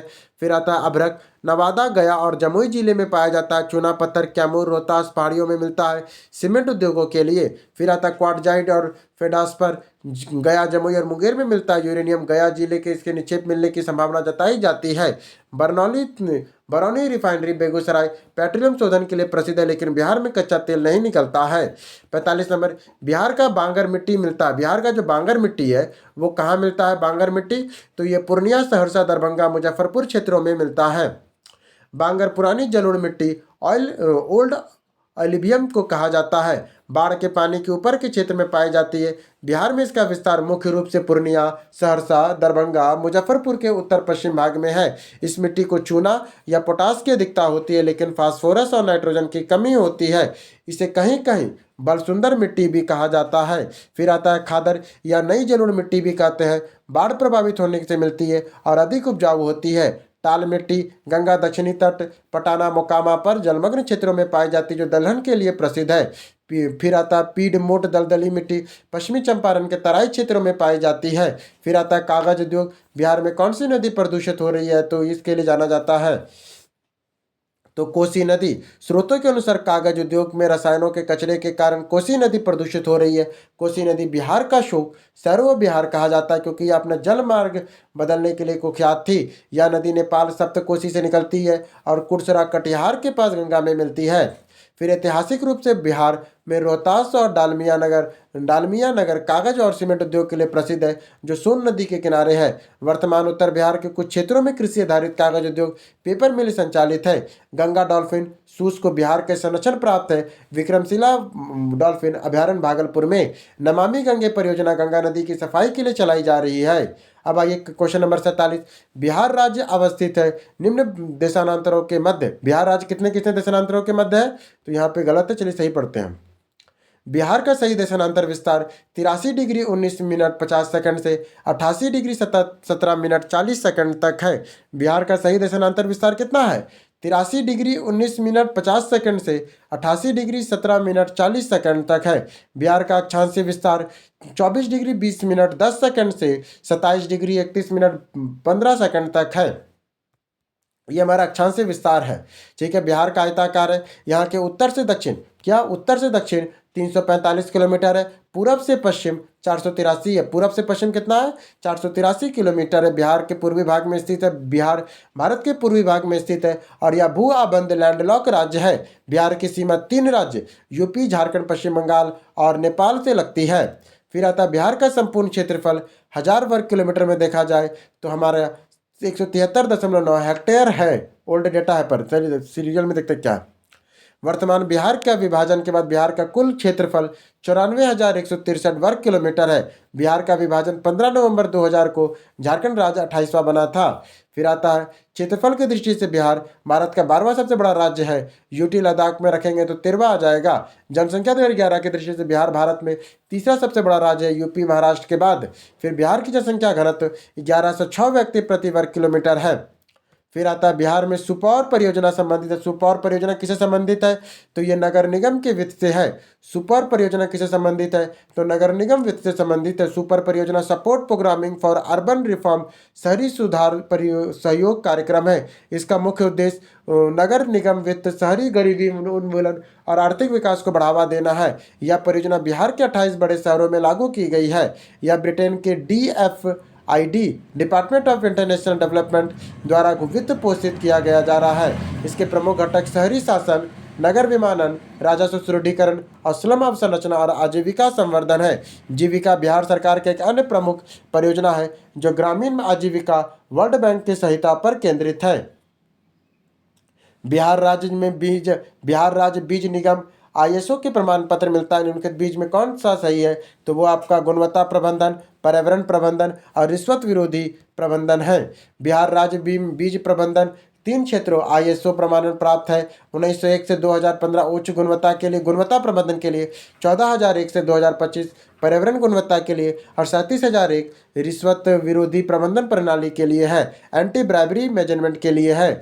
यह प्रबंधन हासिल करने वाला भारत चुनिंदा सरकारी उपकरणों में से एक है। बिहार राज्य बीज निगम की स्थापना 1977 में हुई थी। बिहार राज्य का जो बीज निगम है, इसकी स्थापना 1977 में हुई थी। इसका उद्देश्य किसानों को उच्च गुणवत्ता वाला प्रमाणित बीज उपलब्ध कराना है। फिर आता है चुंबकीय द्विध्रुव आघूर्णन, मैग्नेटिक ड्रॉपर मोमेंट का मात्रक क्या है? तो Newton ampere metre, Newton ampere नहीं, इसका मात्रक क्या बोलो, फिर से करते हैं क्वेश्चन।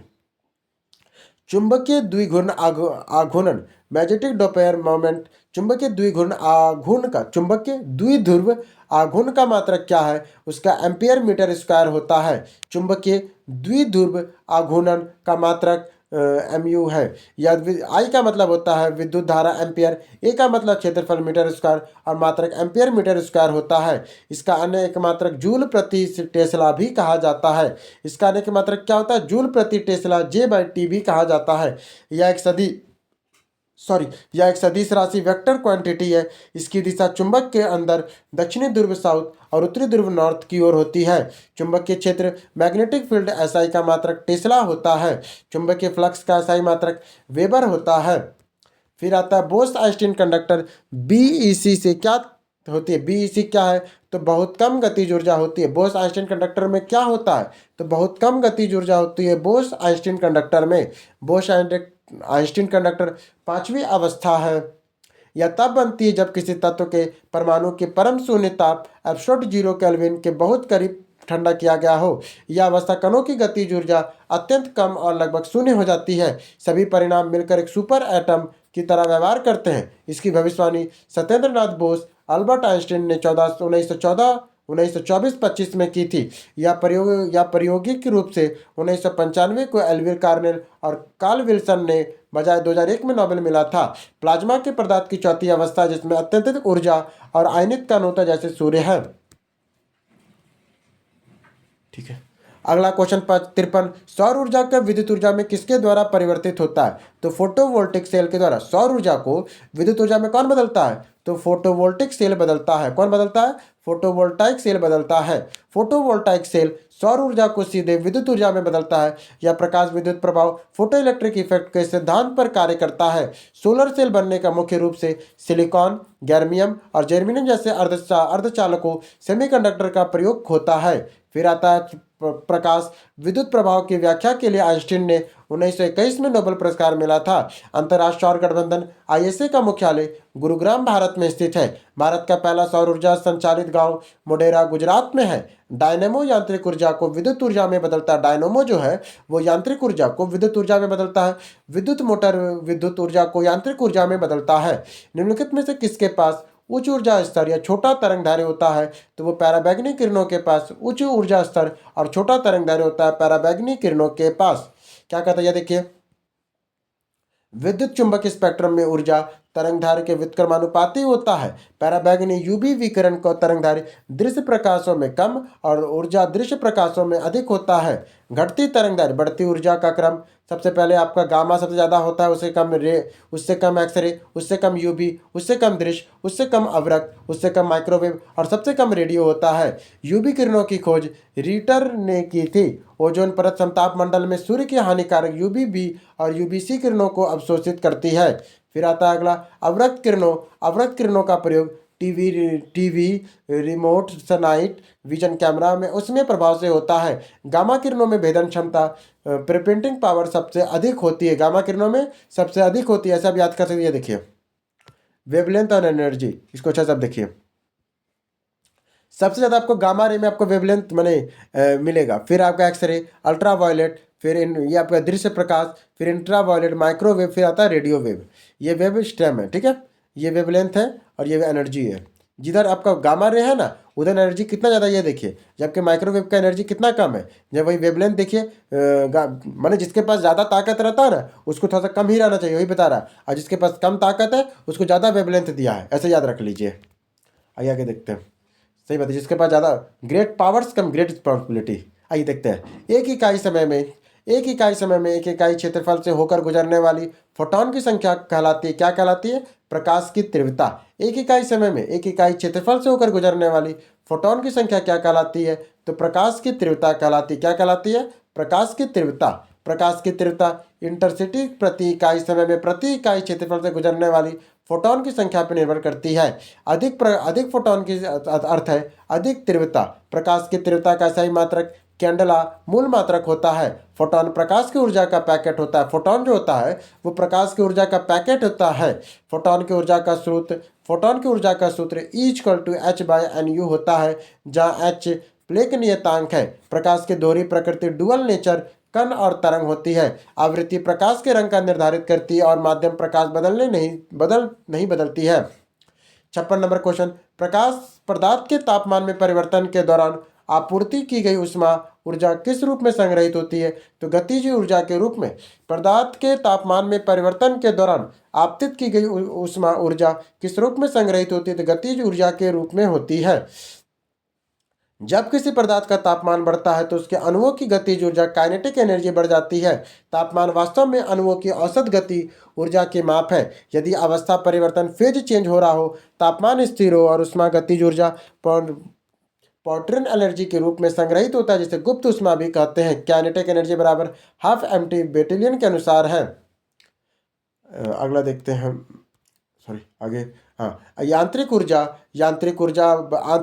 ऊर्जा इंटरनल एनर्जी बराबर गतिज ऊर्जा प्लस स्थितिज ऊर्जा होता है। उष्मा गतिकी का प्रथम नियम फर्स्ट लॉ ऑफ थर्मोडायनेमिक्स करता है। ऊर्जा संरक्षण का सिद्धांत है dq equal to du plus dw होता है। आइए अब 57 नंबर देखें। जब कोई ठोस पिघलता है तो उसका तापमान बढ़ जाता है या घटता है। देखो, जब कोई ठोस, क्या कह रहा है क्वेश्चन, क्या है? जब कोई ठोस पिघलता है तो उसका तापमान क्या होता है? वही रहता है। जब कोई ठोस पिघलेगा उसका तापमान नहीं बदलता है। ठोस पिघलता है, जब कोई ठोस पिघल रहा है तो उसका तापमान नहीं बदलता है। गलन के दौरान ठोस का तापमान स्थिर रहता है जब वह पूरी तरह से द्रव ना बन जाए। इस दौरान उसमें ऊष्मा, गलन की गुप्त ऊष्मा लेटेंट हीट ऑफ फ्यूजन कहलाती है। यह ऊष्मा अणुओं के बीच आकर्षण बल को तोड़ने में खिंचाव होती है, ना कि तापमान बढ़ाने में। बर्फ का गलनांक मेंटेनिंग पॉइंट 0 डिग्री सेल्सियस है, जबकि अशुद्धियों के मिलने पर ठोस का गलनांक सामान्यतः कम हो जाता है। जैसे नमक में बर्फ मिलने पे वो कम हो जाता है। दाब बढ़ने पर बर्फ का गलनांक घटता है। अगर हम लोग दाब बढ़ाएंगे ना तो बर्फ का गलनांक घटेगा, जैसे जिसे पुनः हिमालयन कहते हैं। अब अगर आता है 58 नंबर क्वेश्चन। लेड संचालक सेल, लेड स्टोरेज सेल में कौन सा अम्ल का प्रयोग करते हैं? तो हम लोग करते हैं सल्फ्यूरिक अम्ल का। लेड संचारक में कौन सा अम्ल का प्रयोग करते हैं? सल्फ्यूरिक अम्ल का करते हैं। लेड एसिड बैटरी में इलेक्ट्रोलाइट के रूप में तनु सल्फ्यूरिक अम्ल H2SO4 लगभग में 38% का प्रयोग होता है। इसे तेजाब या कसील का तेल, ऑयल ऑफ वेट्रोल भी कहा जाता है। यह एक द्वितीयक सेल, सेकेंडरी सेल, अर्थात इसे रिचार्ज किया जा सकता है। एनोड स्पंजी लेड का बना होता है। कैथोड या लेड आयोक्साइड PbO2 का बना होता है। विसर्जन, डिस्चार्जिंग के दौरान दोनों इलेक्ट्रोड लेड सल्फेट PbSO4 में बदल जाता है। रसायनों का राजा, किंग ऑफ केमिकल, सल्फ्यूरिक अम्ल को कहा जाता है। रसायनों का राजा किसे कहते हैं? किंग ऑफ केमिकल, सल्फ्यूरिक अम्ल को कहा जाता है रसायनों का राजा। आइए अगला क्वेश्चन देखते हैं। जंगरोधी इस्पात कौन सा कहता है? जंगरोधी इस्पात स्टेनलेस स्टील का निर्माण निम्न धातु से लोहा मिलाकर करते हैं, तो निकेल का। अगर आपको जंगरोधी इस्पात बनाना है तो क्या मिलाएंगे?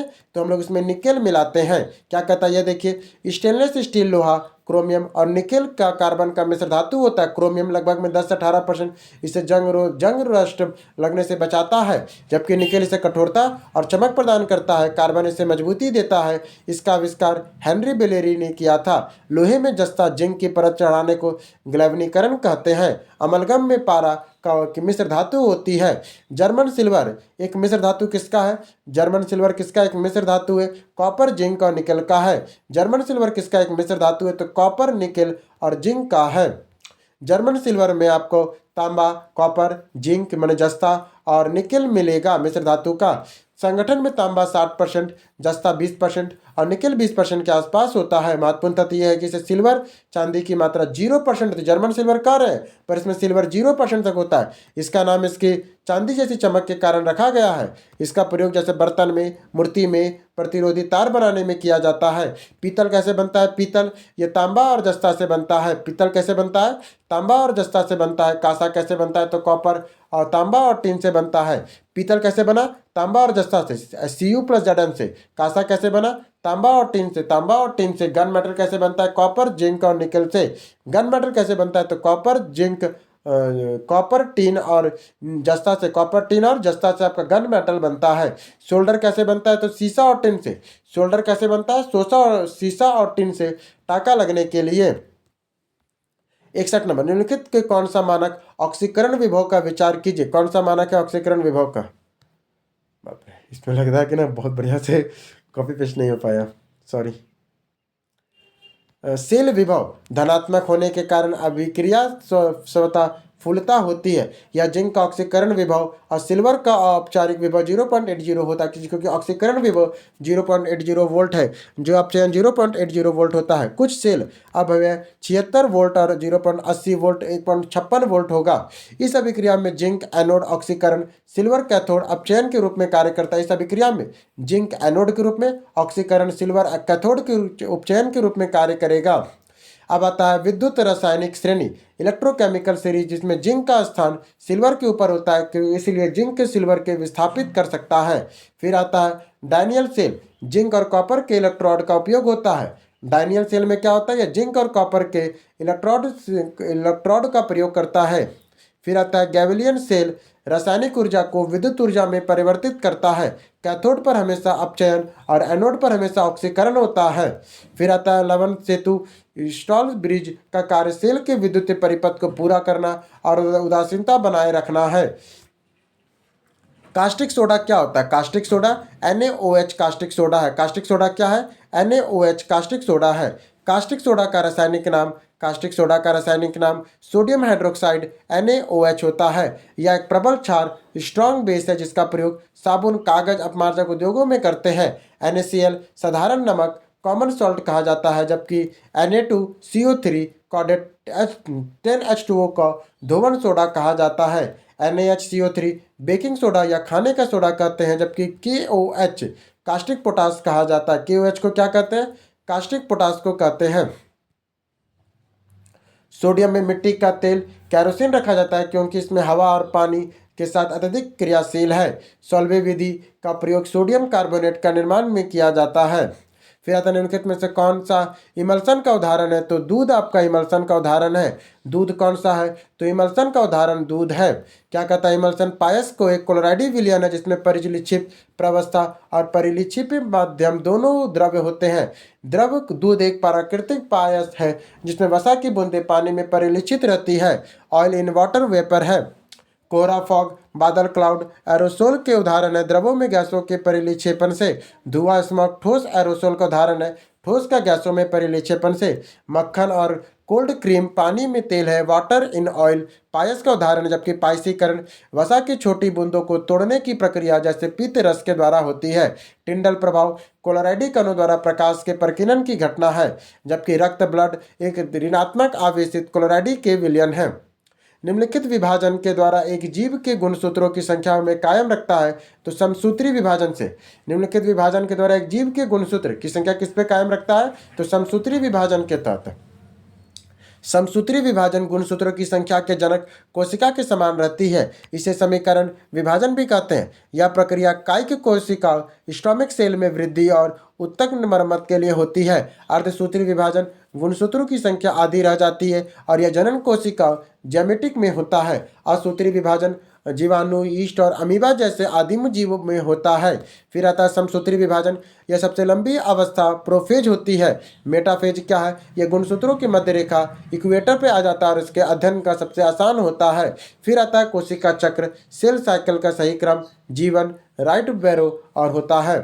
फिर आता है एस फेज, DNA के प्रतिकृतन होता है। ये देखिए, ये स्टोमिक का आपको दिख रहा है, ये अलग अलग फेज दिखा रहा है। मेडल के आनुवांशिकता का सिद्धांत किस पर आधारित है? तो मेडल का जो आनुवांशिकता का सिद्धांत था वो किस पर आधारित है? तो वो लैंगिक जनन पर आधारित है। किस पर आधारित है? लैंगिक जनन पे। मेडल की आनुवांशिकता का सिद्धांत लैंगिक जनन, सेक्सुअल रिप्रोडक्शन पर आधारित है। लैंगिक के दो जनकों के युग्मों का संलयन होता है, जिसमें जीन के एक संयोजन और विविधता उत्पन्न होती है।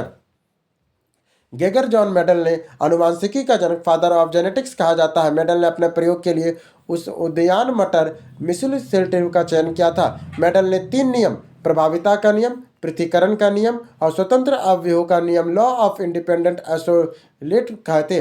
जीन शब्द का प्रयोग सर्वप्रथम जोहानसन ने 1990 में किया था। आनुवांशिकी जेनेटिक्स शब्द W. वेटसन ने दिया था। एक जीन एक एंजाइम का सिद्धांत one gene one enzyme bidder और टेटम ने दिया था। एक जीन एक एंजाइम का सिद्धांत बीडर और टेटम ने दिया था। निम्नलिखित में से कौन सा मनुष्य का अवशोषी अंग नहीं है? तो आपको बताना है कि कौन सा मनुष्य का अवशोषी अंग नहीं है। तो सामने लपटे दांत कृतक नहीं है। आइए देखते हैं। और कौन कौन अवशोषी अंग है? तो यहाँ देखिए, डिटेल पढ़ लेंगे। जो कृतक मनुष्य का अवशोषी अंग नहीं है, इसका प्रयोग भोजन को काटने कटिंग में किया जाता है। मनुष्य को भोजन को काटने कटिंग में किया जाता है, जिसमें अवशोषी अंग वेस्टिंग ऑर्गन के वे अंग है जो पूर्वजों में विकसित थे, लेकिन अब निष्कर्ष है मनुष्यों में लगभग 100 अवशोषी अंग पाए जाते हैं, जैसे कि अपेंडिक्स, अकलदाढ़, मूछ की मूछ की पूंछ की हड्डी। निक्टी टैनिंग झिल्ली, कौन सा? निक्टी टैनिंग झिल्ली आंखों के कोने में पाया जाने वाला एक अवशोषी अंग है। कौन सा है? निक्टी टैनिंग झिल्ली एक होता है जो आंखों के कोनों में पाया जाने वाला अवशोषी अंग है। जबकि कर्ण पल्लव पेशी भी अवशोषी है, जिसे मनुष्यों के कान नहीं हिला सकते। कर्ण पल्लव की पेशियां भी अवशोषी है, क्योंकि ये मनुष्य के कान तक नहीं हिला सकता। अपेंडिक्स शाकाहारी पूर्वजों के सेलुलोज के पाचन में बड़ा था, जबकि मनुष्यों के दूध के दांत डेंटल फॉर्मल 21, 22, 23 और 21, 23 होता है। दांतों के सबसे कठोर भाग को इनेमल कहते हैं। फिर आता है 67, सेलिट्रेटा प्राणी में सिर्फ पॉलिप अवस्था पाई जाती है। एंथ्रोजोआ से किस सेलिट्रेटेड प्राणी को सिर्फ पॉलिप अवस्था में पाई जाती है? तो एंथ्रोजोआ में पाई जाती है। एंथ्रोजोआ वर्ग जंतुओं में केवल पॉलिप अवस्था में पाई जाती है, जिसे मेंडूसा अवस्था अनुपस्थित होती है। इसे सामान्यतः समुद्री फूल सी फ्लावर कहा जाता है, जैसे कार्लिल और सी एनोसोल। कार्लेस सेलिट्रोमा को निड्रोया भी कहते हैं। फाइलम सेलिट्रोमा को निड्रोलिया भी कहा जाता है। फिर आता है इसमें दंत कोशिकाएं पाई जाती जो कोशिक शरीर और की रक्षा में मदद करती है। हाइड्रा और ओबेलिया हाइड्रोजोआ वर्ग में आते हैं, जैसे पॉलिप, मेडूसा दोनों अवस्थाएं हो सकती है। जेलीफिश जिसको स्कैलमजोआ वर्ग से संबंधित है, जिसमें मेडूसा अल्बुसा प्रमुख होती है। फिर आता है पॉलिप बेलनाकार स्थावर होती है, जबकि मेडूसा छत्र के आकार में स्वतंत्र तैरने वाली होती है। महान प्रवाल भित्ति ग्रेट बैरियर रीफ सैनिट्रेटा संघ के जंतुओं में बनाई जाती है। केचुए में क्लेटेनम खंड होते हैं। केचुए में जो कहाँ पे क्लेटेनम खंड होते हैं, कहाँ पर होते हैं? तो 14, 15, 16, 17 केचुए में क्लेटेनम खंड होते हैं। आइए देखते हैं। केचुए में क्लेटेनम 14, 15, 16वें खंड में पाया जाता है। स्रोत में सी सही माना है, यद्यपि मानव जीव में विज्ञान में 14 से 16 तक होता है। एक गैनियम भाग जो कोकून निर्माण और प्रजनन में सहायक होता है। केचुए का वैज्ञानिक नाम प्रेथिमिटा पुस्थोमा है। केचुए का उभयलिंगी को हेमिफेरेथिडी बैक्सूलर प्राणी कहते हैं। केचुए के प्राणी मित्र कहा जाता है, क्योंकि यह मिट्टी को पोला और उपजाऊ बनाता है। फिर आता है इसमें श्वसन त्वचा स्किन होता है, जो होता है केचुए में हीमोग्लोबिन रक्त प्लाज्मा घुला होता है, जिसे इसका रंग लाल होता है। गमन के लिए इसमें सीटी नामक संरचनाएं होती है। गमन के लिए इसमें सीटी नामक संरचनाएं होती है। फिर आता है पौधे की प्रदीप्ति कलिका की खोज करने वाले। पौधे में प्रदीप्ति कलिका की खोज करने वाले कौन है? गागर एंड एनोड है। पौधे में प्रदीप्ति कलिका की खोज करने वाले कौन है? गागर और एनोड है। प्रदीप्ति कलिता की खोज गागर और एनोड ने 1920 में तंबाकू के पौधे मैरीकोल्ड मेमथ पर की थी। यह पौधे दिन और रात की लंबाई के प्रति अनुक्रिया रिस्पॉन्स है, जो पुष्पन फ्लोइंग को नियंत्रित करते हैं। इसके आधार पर पौधे के 3 श्रेणियों में बांटा गया है। अल्प प्रदीप्ति पौधे जिसको शॉर्ट डे प्लांट, दीर्घ प्रदीप्ति पौधे जैसे लॉन्ग डे प्लांट, और दिवस निक्षेपण पौधे डे नेचुरल प्लांट कहते हैं। अगला आता है फेलोजिन, एक काल्पनिक हार्मोन है जो पुष्पन के लिए जिम्मेदार होता है। फेलोजिन एक काल्पनिक हार्मोन है जो पुष्पन के लिए जिम्मेदार होता है। फिर आता है वल्कनाइजेशन या बसंतीकरण, तापमान पर पुष्पन को प्रेरित करता है। जो वल्कनाइजेशन होता है ना, ये बसंतीकरण कम तापमान पर पुष्पन को प्रेरित करने की प्रक्रिया है। जबकि ऑक्सिन हार्मोन की खोज डार्विन ने की थी। यह शीर्ष प्रमुखता अल्फा डोमिनिन के लिए जिम्मेदार है। जिब्रेलिन बौने पौधे की लंबाई बढ़ाने में मदद करते हैं। फिर आता है किस अंग में हेलने लूप पाया जाता है? आपको बताना है कि किस अंग में हेलने लूप पाया जाता है। तो विरियक में हेलने लूप पाया जाता है। कहाँ पे हेलने लूप पाया जाता है? विरियक में हेलने लूप पाया जाता है। हेलने का लूप विरियक किडनी की कार्यात्मक इकाई नेफ्रॉन का हिस्सा है। यह विरियक का मेडुला के भाग में पाया जाता है, जैसे यू आकार की होती है। इसका मुख्य कार्य जल, लवण, Na और Cl- के रूप में अवशोषण के द्वारा मूत्र को संग्रहित करना है। मरुस्थलीय जानवरों जैसे ऊंट और कंगारू चूहा के हलने के लूप बहुत लंबा होता है, ताकि पानी बचाया जा सके। नेफ्रॉन के 3 भाग होते हैं, बोमन सपोर्ट और गैलुसिमेशन और पीसीटी और डीसीआई। फिर आता है डायलिसिस का प्रयोग वीर्य खराब होने की रक्त की शुद्धिकरण के लिए किया जाता है। मूत्र का पीला रंग यूरोक्रोम का वर्णक के कारण होता है। फिर अगला आता है, ये देखिए फोटो। अगला देखिए, अगला है कि 71 नंबर, मानव शरीर के निम्नलिखित अंगों में क्रोनिया किसका भाग है? आपका जो क्रोनिया है वो किसका भाग है? तो क्रोनिया आंखों का भाग होता है। कोरोनिया कोरोनिया मानव आंखों की सबसे बाहरी, पारदर्शी और गोलाकार हिस्सा है। फिर आता है नेत्रदान। केवल क्रोनिया का ही प्रत्यारोपण किया जाता है। क्रोनिया में रक्त वाहिकाएं, ब्लड वेसल्स नहीं होती। यह ऑक्सीजन सीधे हवा से लेता है। यह प्रकाश आंखों में प्रवेश करने और अपवर्तन में मदद करता है। रेटिना आंखों का वह भाग है जो प्रतिबिंब बनाता है, वास्तविक और उल्टा के रूप में। फिर आता है आइरिस, आंखों का रंगीन भाग है जो पुतलियों के आकार को नियंत्रित करता है। फिर आता है लेमिकन ग्रंथि, आंखों में आंसू बनाती है। स्पष्ट दृष्टि न्यूनतम 25 सेंटीमीटर तक होती है। फिर आता स्वस्थ व्यक्ति के अब अनुशीतलन दाब होता है। स्वस्थ व्यक्ति का अनुशीतलन दाब कितना होता है? तो वो 80 होता है। अनुशीतलन दाब जिसे डायस्टोलिक प्रेशर, हृदय के विश्राम की अवस्था का दाब 80 mmHg होता है, जबकि प्राकुचन साइल्यूटिक प्रेशर, हृदय के संकुचन का दाब सामान्यतः 120 mmHg होता है। रक्तचाप 120/180 120/80 mmHg माना जाता है। रक्तचाप मापने वाले यंत्र को स्फेग्नोमीटर कहते हैं। उच्च रक्तचाप को साइलेंट किलर कहा जाता है। उच्च रक्तचाप को साइलेंट किलर कहते हैं। हृदय की धड़कन को नियंत्रित करने वाला पेसमेकर ऐसे नोड कहलाता है। एक स्वस्थ वयस्क के हृदय प्रति मिनट औसतन 72 बार धड़कता है। विलियम हार्वे ने रक्त परिसंचलन तंत्र, ब्लड क्लोटिंग के लिए की खोज किया था। मानव शरीर में पित्तरस का कार्य क्या है? पित्तरस का कार्य क्या है? तो वसा के पाचन के लिए पायासीकरण और वसा विलयन के लिए विटामिन का अवशोषण करना।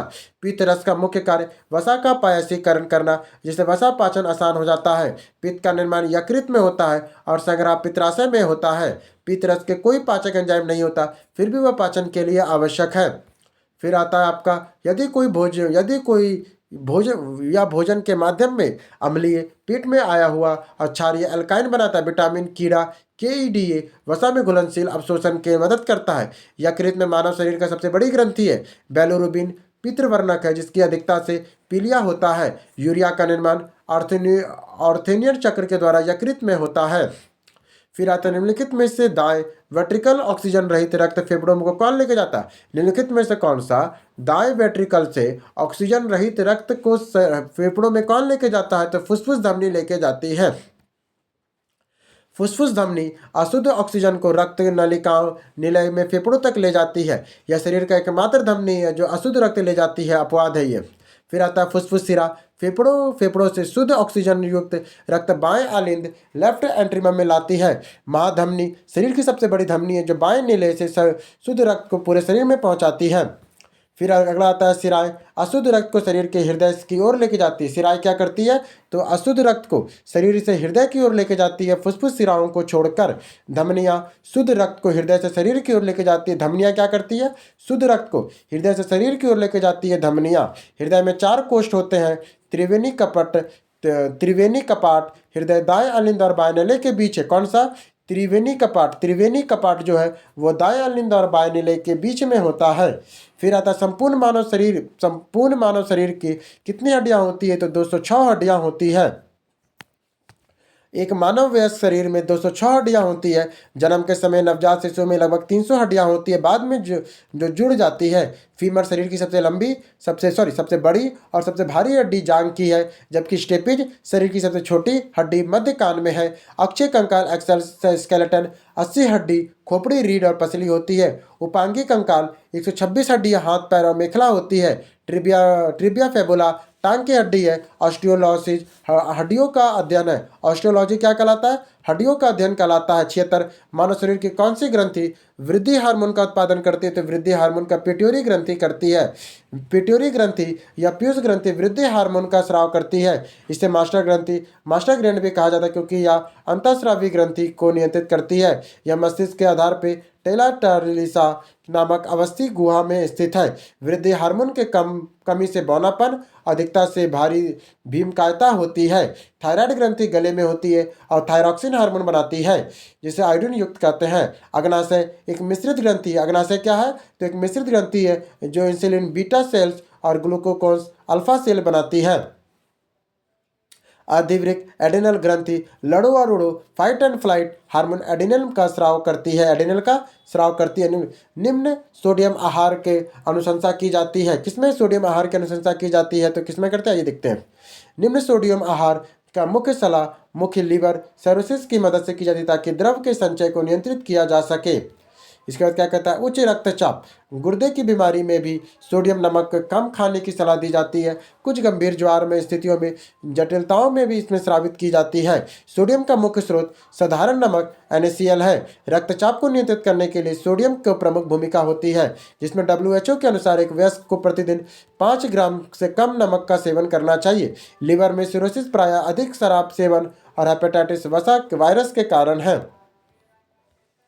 खाद्य में आयोडीन की कमी से कौन सा रोग होता है तो घेंगा रोग होता है। कौन सा रोग होता है, घेंगा रोग होता है। आयोडीन की कमी से घेंगा रोग होता है जिसमें थायराइड ग्रंथि सूजकर आयोडीन की कमी से घेंगा रोग होता है जिसमें थायराइड ग्रंथि आयोडीन की कमी से घेंगा रोग होता है जिससे थायराइड ग्रंथि सूजकर बड़ी हो जाती है। फिर आता है थायराइड ग्रंथि।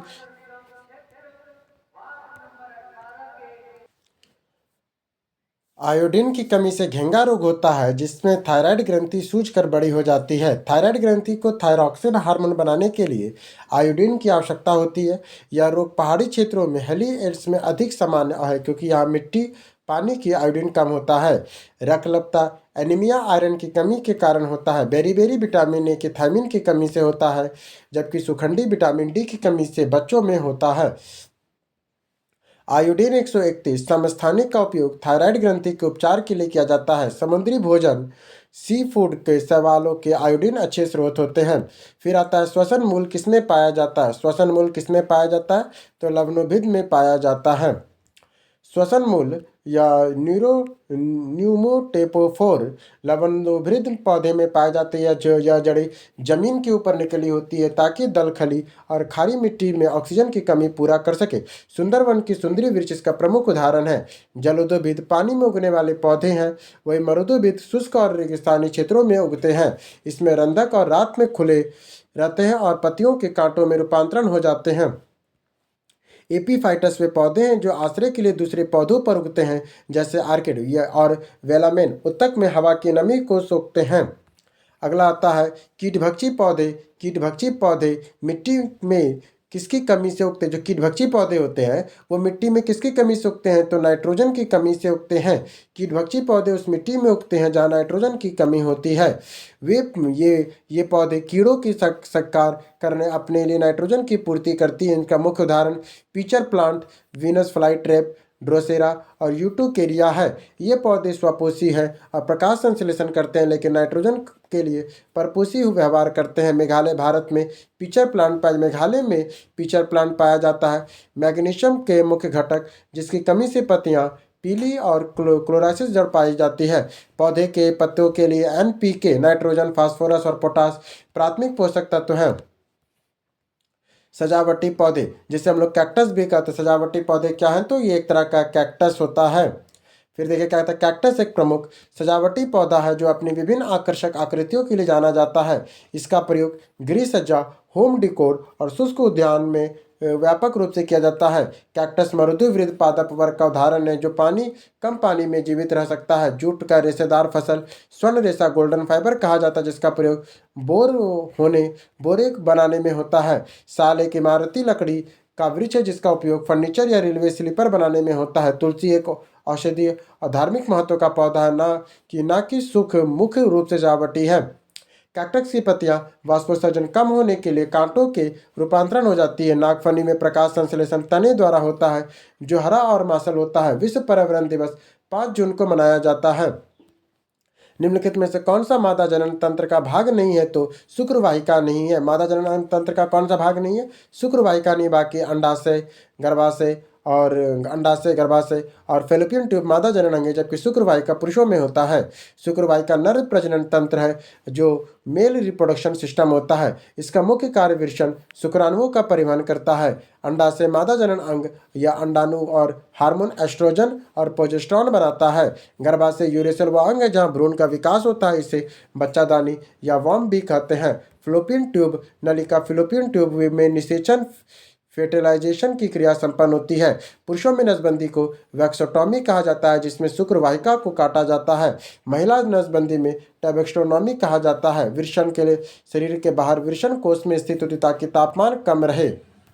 फिर आता है आपका ये आपका नर प्रजनन तंत्र है। ये देखिए वनस्पति प्रसार पाया जाता है। वनस्पति प्रसार पाया जाता है कहाँ पे? तो देखिए बहुत ज़्यादा, इससे ज़्यादा जगह पर एक से अधिक आंसर फिर देखते हैं। बायोफिल्म या पत्थर चिट्टा में पत्तियों के किनारों पे नलिका बड उगती है, जिन्हें ये पौधे बनता है। बायोफिल्म पत्थर चट्टा में पत्तियां किनारों की कलिकाओं में उगती है, जो नए पौधे बनाते हैं। या वनस्पति प्रसार वेजिटेटिव प्रोग्रेसिव का एक प्राकृतिक उदाहरण है। स्पायरोगायरा एक सवाल है जो विखंडन के द्वारा प्रजनन करता और लैंगिक जनन का रूप है। राइजोपस में मर्ड मोल्ड और बीजाणु निर्माण फॉर्मेटेशन द्वारा जनन करता है। वनस्पति जनन में पौधे जड़, तना और पत्ती में पाया नया पौधा बनाता है। आलू का आँख द्वारा, अदरक का प्रकंद द्वारा कायिक प्रबंधन होता है। गुलाब और गन्ना में तने की कोटिंग स्टीम कटिंग द्वारा कृत्रिम कायिक प्रबंधन किया जाता है। केला, संतरा, गुलाब जैसे पौधे जिसमें बीज नहीं बनते हैं उनके लिए विधि का प्रयोग करता है। फिर आता है माइक्रोप्लाज्मा विषाणु से भिन्न क्योंकि वह संवेदनशील होता है टेट्रासाइक्लोइन पर। किस पे होता है? टेट्रासाइक्लोइन पर होता है। माइक्रोप्लाज्मा सबसे छोटा ज्ञात जीवाणु है जिसमें कोशिका भित्ति सेल वॉल नहीं होता है। यह टेट्रासाइक्लिन जैसे एंटीबायोटिक के प्रति संवेदनशील है क्योंकि इसमें अपनी चयापचय मशीनरी होती है। विषाणु के कोशिकीय होती है और उन पर एंटीबायोटिक का कोई प्रभाव नहीं पड़ता है। माइक्रोप्लाज्मा के पादप जगत का जोकर माइक्रोप्लाज्मा को पादप जगत का जोकर ऑफ प्लांट किंगडम कहा जाता है। यह बिना ऑक्सीजन के भी जीवित रह सकता है, जबकि पेनिसिलिन की खोज अलेक्जेंडर फ्लेमिंग ने की थी। कवक में विषाणु सजीव और निर्जीव के बीच की कड़ी मानी जाती है। विषाणु की खोज इवानोस्की ने तंबाकू के मोजेक रोग से की थी। फिर आता है मई 2025 में किसने पूर्वी अफ्रीकी देशों में कालाजार विसरल लिस्मेनिया को समाप्त करने के लिए एक समझौता ज्ञापन पर हस्ताक्षर किया है? तो 6 में किया है। देखते हैं क्या बोल रहे हैं। जिनेवा की 78वीं विश्व स्वास्थ्य सभा के दौरान 6 अफ्रीकी देशों ने यह समझौते पे किया है। कौन कौन 6 देश है? चाड है, जिबूती है, इथोपिया है, सोमालिया है, चीन, दक्षिणी सूडान और सूडान है। यह पूर्वी अफ्रीका के वैश्विक कालाजार मामले के 70% सबसे अधिक बोझ का वहन करते हैं। फिर आता है आपका कालाजार ब्लैक फीवर लिस्मेनिया डोलोवीना की परजीवी से होता है। कालाजार क्यों होता है? लिस्मेनिया डोनोवानी परजीवी से होता है। इसका वाहक ब्लू मक्खी सैंड फ्लाई पैलेमोटिबम है। भारत सरकार के कालाजार उन्मूलन का लक्ष्य 2023 तक रखा था। यह स्थिर मज्जा, ब्रोन मैरो, यकृत और प्लीहा को प्रभावित करता है। RK39 किट का प्रयोग कालाजार के निदान के लिए किया जाता है। फिर आता है संयुक्त राज्य अमेरिका में मेमोरियल डे किस दिन मनाया जाता है? तो मई के अंतिम सोमवार को मनाते हैं। अमेरिका में मेमोरियल डे हर साल मई को अंतिम सोमवार को मनाया जाता है। वर्ष 2025 में 26 मई को मनाया गया था। इस दिन युद्ध में शहीद हुए अमेरिकी सैनिकों को श्रद्धांजलि देने के लिए सम्मानित था। यह गर्मी की औपचारिक शुरुआत समर सॉल्ट मनाया जाता है। इसी दिन शहीद दिवस 30 जनवरी को गांधी जी की पुण्यतिथि 23 मार्च को भगत सिंह, सुखदेव और राजगुरु के लिए मनाया जाता है। सशस्त्र सेना दिवस आर्म्ड फोर्स फ्लाइंग डे 7 दिसंबर को मनाया जाता है, जबकि कारगिल विजय दिवस 26 जुलाई को मनाया जाता है और विजय दिवस 1971 का युद्ध का 16 सितंबर को मनाया जाता है। रेल मंत्रालय ने पूर्वोत्तर भारत के किन 2 शहरों के बीच नई रेल सेवा शुरू की है? तो अगरतला और गुवाहाटी के बीच की। कहाँ की है? अगरतला और गुवाहाटी के बीच। रेल मंत्रालय ने अगरतला त्रिपुरा और गुवाहाटी असम के बीच नई रेल सेवा को मंजूरी दी है। इसकी जानकारी त्रिपुरा के सांसद विपुल कुमार देव ने 24 मई 2025 को दी। यह सेवा पूर्वोत्तर राज्यों की राजधानी के बीच में कनेक्टिविटी को सुदृढ़ करेगा। भारतीय रेलवे का लक्ष्य 2030 तक नेट जीरो कार्बन उत्सर्जन बनना है। भारत में सबसे लंबी ट्रेन विवेक एक्सप्रेस डिब्रूगढ़ से कन्याकुमारी तक है। विश्व की सबसे ऊंचा रेलवे पुल चिनाब पुल है। पूर्वोत्तर सीमा रेलवे NRF का मुख्यालय मालीगांव गुवाहाटी में है। पूर्वोत्तर रेलवे NRF का मुख्यालय कहाँ है? तो मालीगांव गुवाहाटी में है। सिक्किम को हाल ही में रेंगपो स्टेशन के माध्यम से रेलवे मानचित्र पर लाया गया है। फिर अगला क्वेश्चन आता है, केंद्रीय मंत्री डॉक्टर जितेंद्र सिंह ने राष्ट्रीय ध्रुवीय और महासागर अनुसंधान केंद्र NCPOR किन 2 विश्व स्तरीय परिसरों का उद्घाटन किया है? तो कौन सा किया है? किसने किया है? तो उन्होंने सागर भवन और पोलर भवन का उद्घाटन किया। केंद्रीय मंत्री जितेंद्र सिंह ने गोवा स्थित एनसीपीओआर में सागर भवन और पोलर भवन का उद्घाटन किया। यह उद्घाटन एनसीपीओआर के सिल्वर जुबली 25 वर्षों के अवसर पर किया गया। पोलर भवन को साइंस ऑन व्हीकल सुविधा और अत्याधुनिक प्रयोगशाला है। भारत में अटलांटिक का पहला अनुसंधान दक्षिणी गंगोत्री 1983 में अब नष्ट हो चुका है और अटलांटिका में भारत का वर्तमान स्टेशन मैत्रीय जो 1979 और भारतीय 2012 का है, जबकि आर्कटिक उत्तरी ध्रुव में भारत का अनुसंधान केंद्र का नाम हिमाद्री है। समुद्रयान मिशन के तहत भारत मत्स्य 6000 पनडुब्बी का विकास कर रहा है। यह राष्ट्रीय महासागर प्रौद्योगिकी संस्थान NOIT चेन्नई में स्थित है। फिर आता 79 number, geological survey of India GSI ने एनिमल रिकवरी रिपोर्ट के अनुसार 2024 में किस राज्य में 101 नई प्रजातियों की खोज के साथ देश का नेतृत्व करेगा? तो वो केरल करेगा। कौन करेगा? केरल करेगा। जियोलॉजिकल सर्वे ऑफ इंडिया की रिपोर्ट के अनुसार केरल में सर्वाधिक 101 नई प्रजातियों की खोज हुई है। ZSI ने 2024 में कुल 683 नई प्रजातियों की खोज की घोषणा की है। केरल पश्चिमी घाट वेस्टर्न घाट का हिस्सा है, जो एक प्रमुख जैव विविधता हॉटस्पॉट बन गया है। जियोलॉजिकल सर्वे ऑफ इंडिया का मुख्यालय कलकत्ता में है। 1916 में Vatican survey of India BSI ने मुख्यालय भी कलकत्ता में है। Silent valley national park Kerala में स्थित है, जो अपनी जैव विविधता के लिए प्रसिद्ध है, जबकि भारत में कुल 4 जैव विविधता हॉटस्पॉट हिमालय, इंडो बर्मा, पश्चिमी घाट और स्विट्जरलैंड है।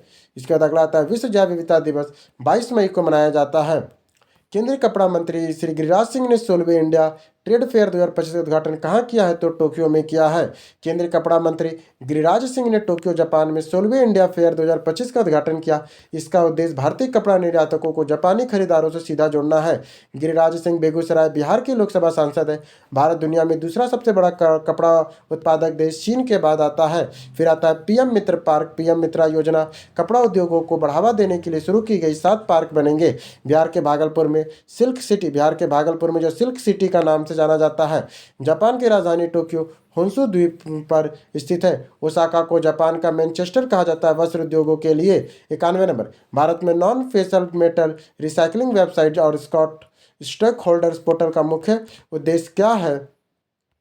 तो गैर लौह धातुओं के लिए एक पारदर्शी और एकीकृत रिसाइकलिंग परिस्थिति को तैयार करना है। केंद्रीय मंत्री श्री जी किशन रेड्डी ने non ferrous metal recycling portal launch किया। इसका उद्देश्य एल्युमिनियम, तांबा, सीसा और जस्ता जैसी धातुओं को पारदर्शी रिसाइकलिंग इकोसिस्टम बनाना है। यह पोर्टल JNRDDC जवाहरलाल नेहरू में एल्यूमिनियम अनुसंधान केंद्र प्रयोगशाला में विकसित किया गया है। ये गैर लोह धातुओं होती जिसमें लोहा आयरन नहीं होता, तो तांबा एल्यूमिनियम सोना है।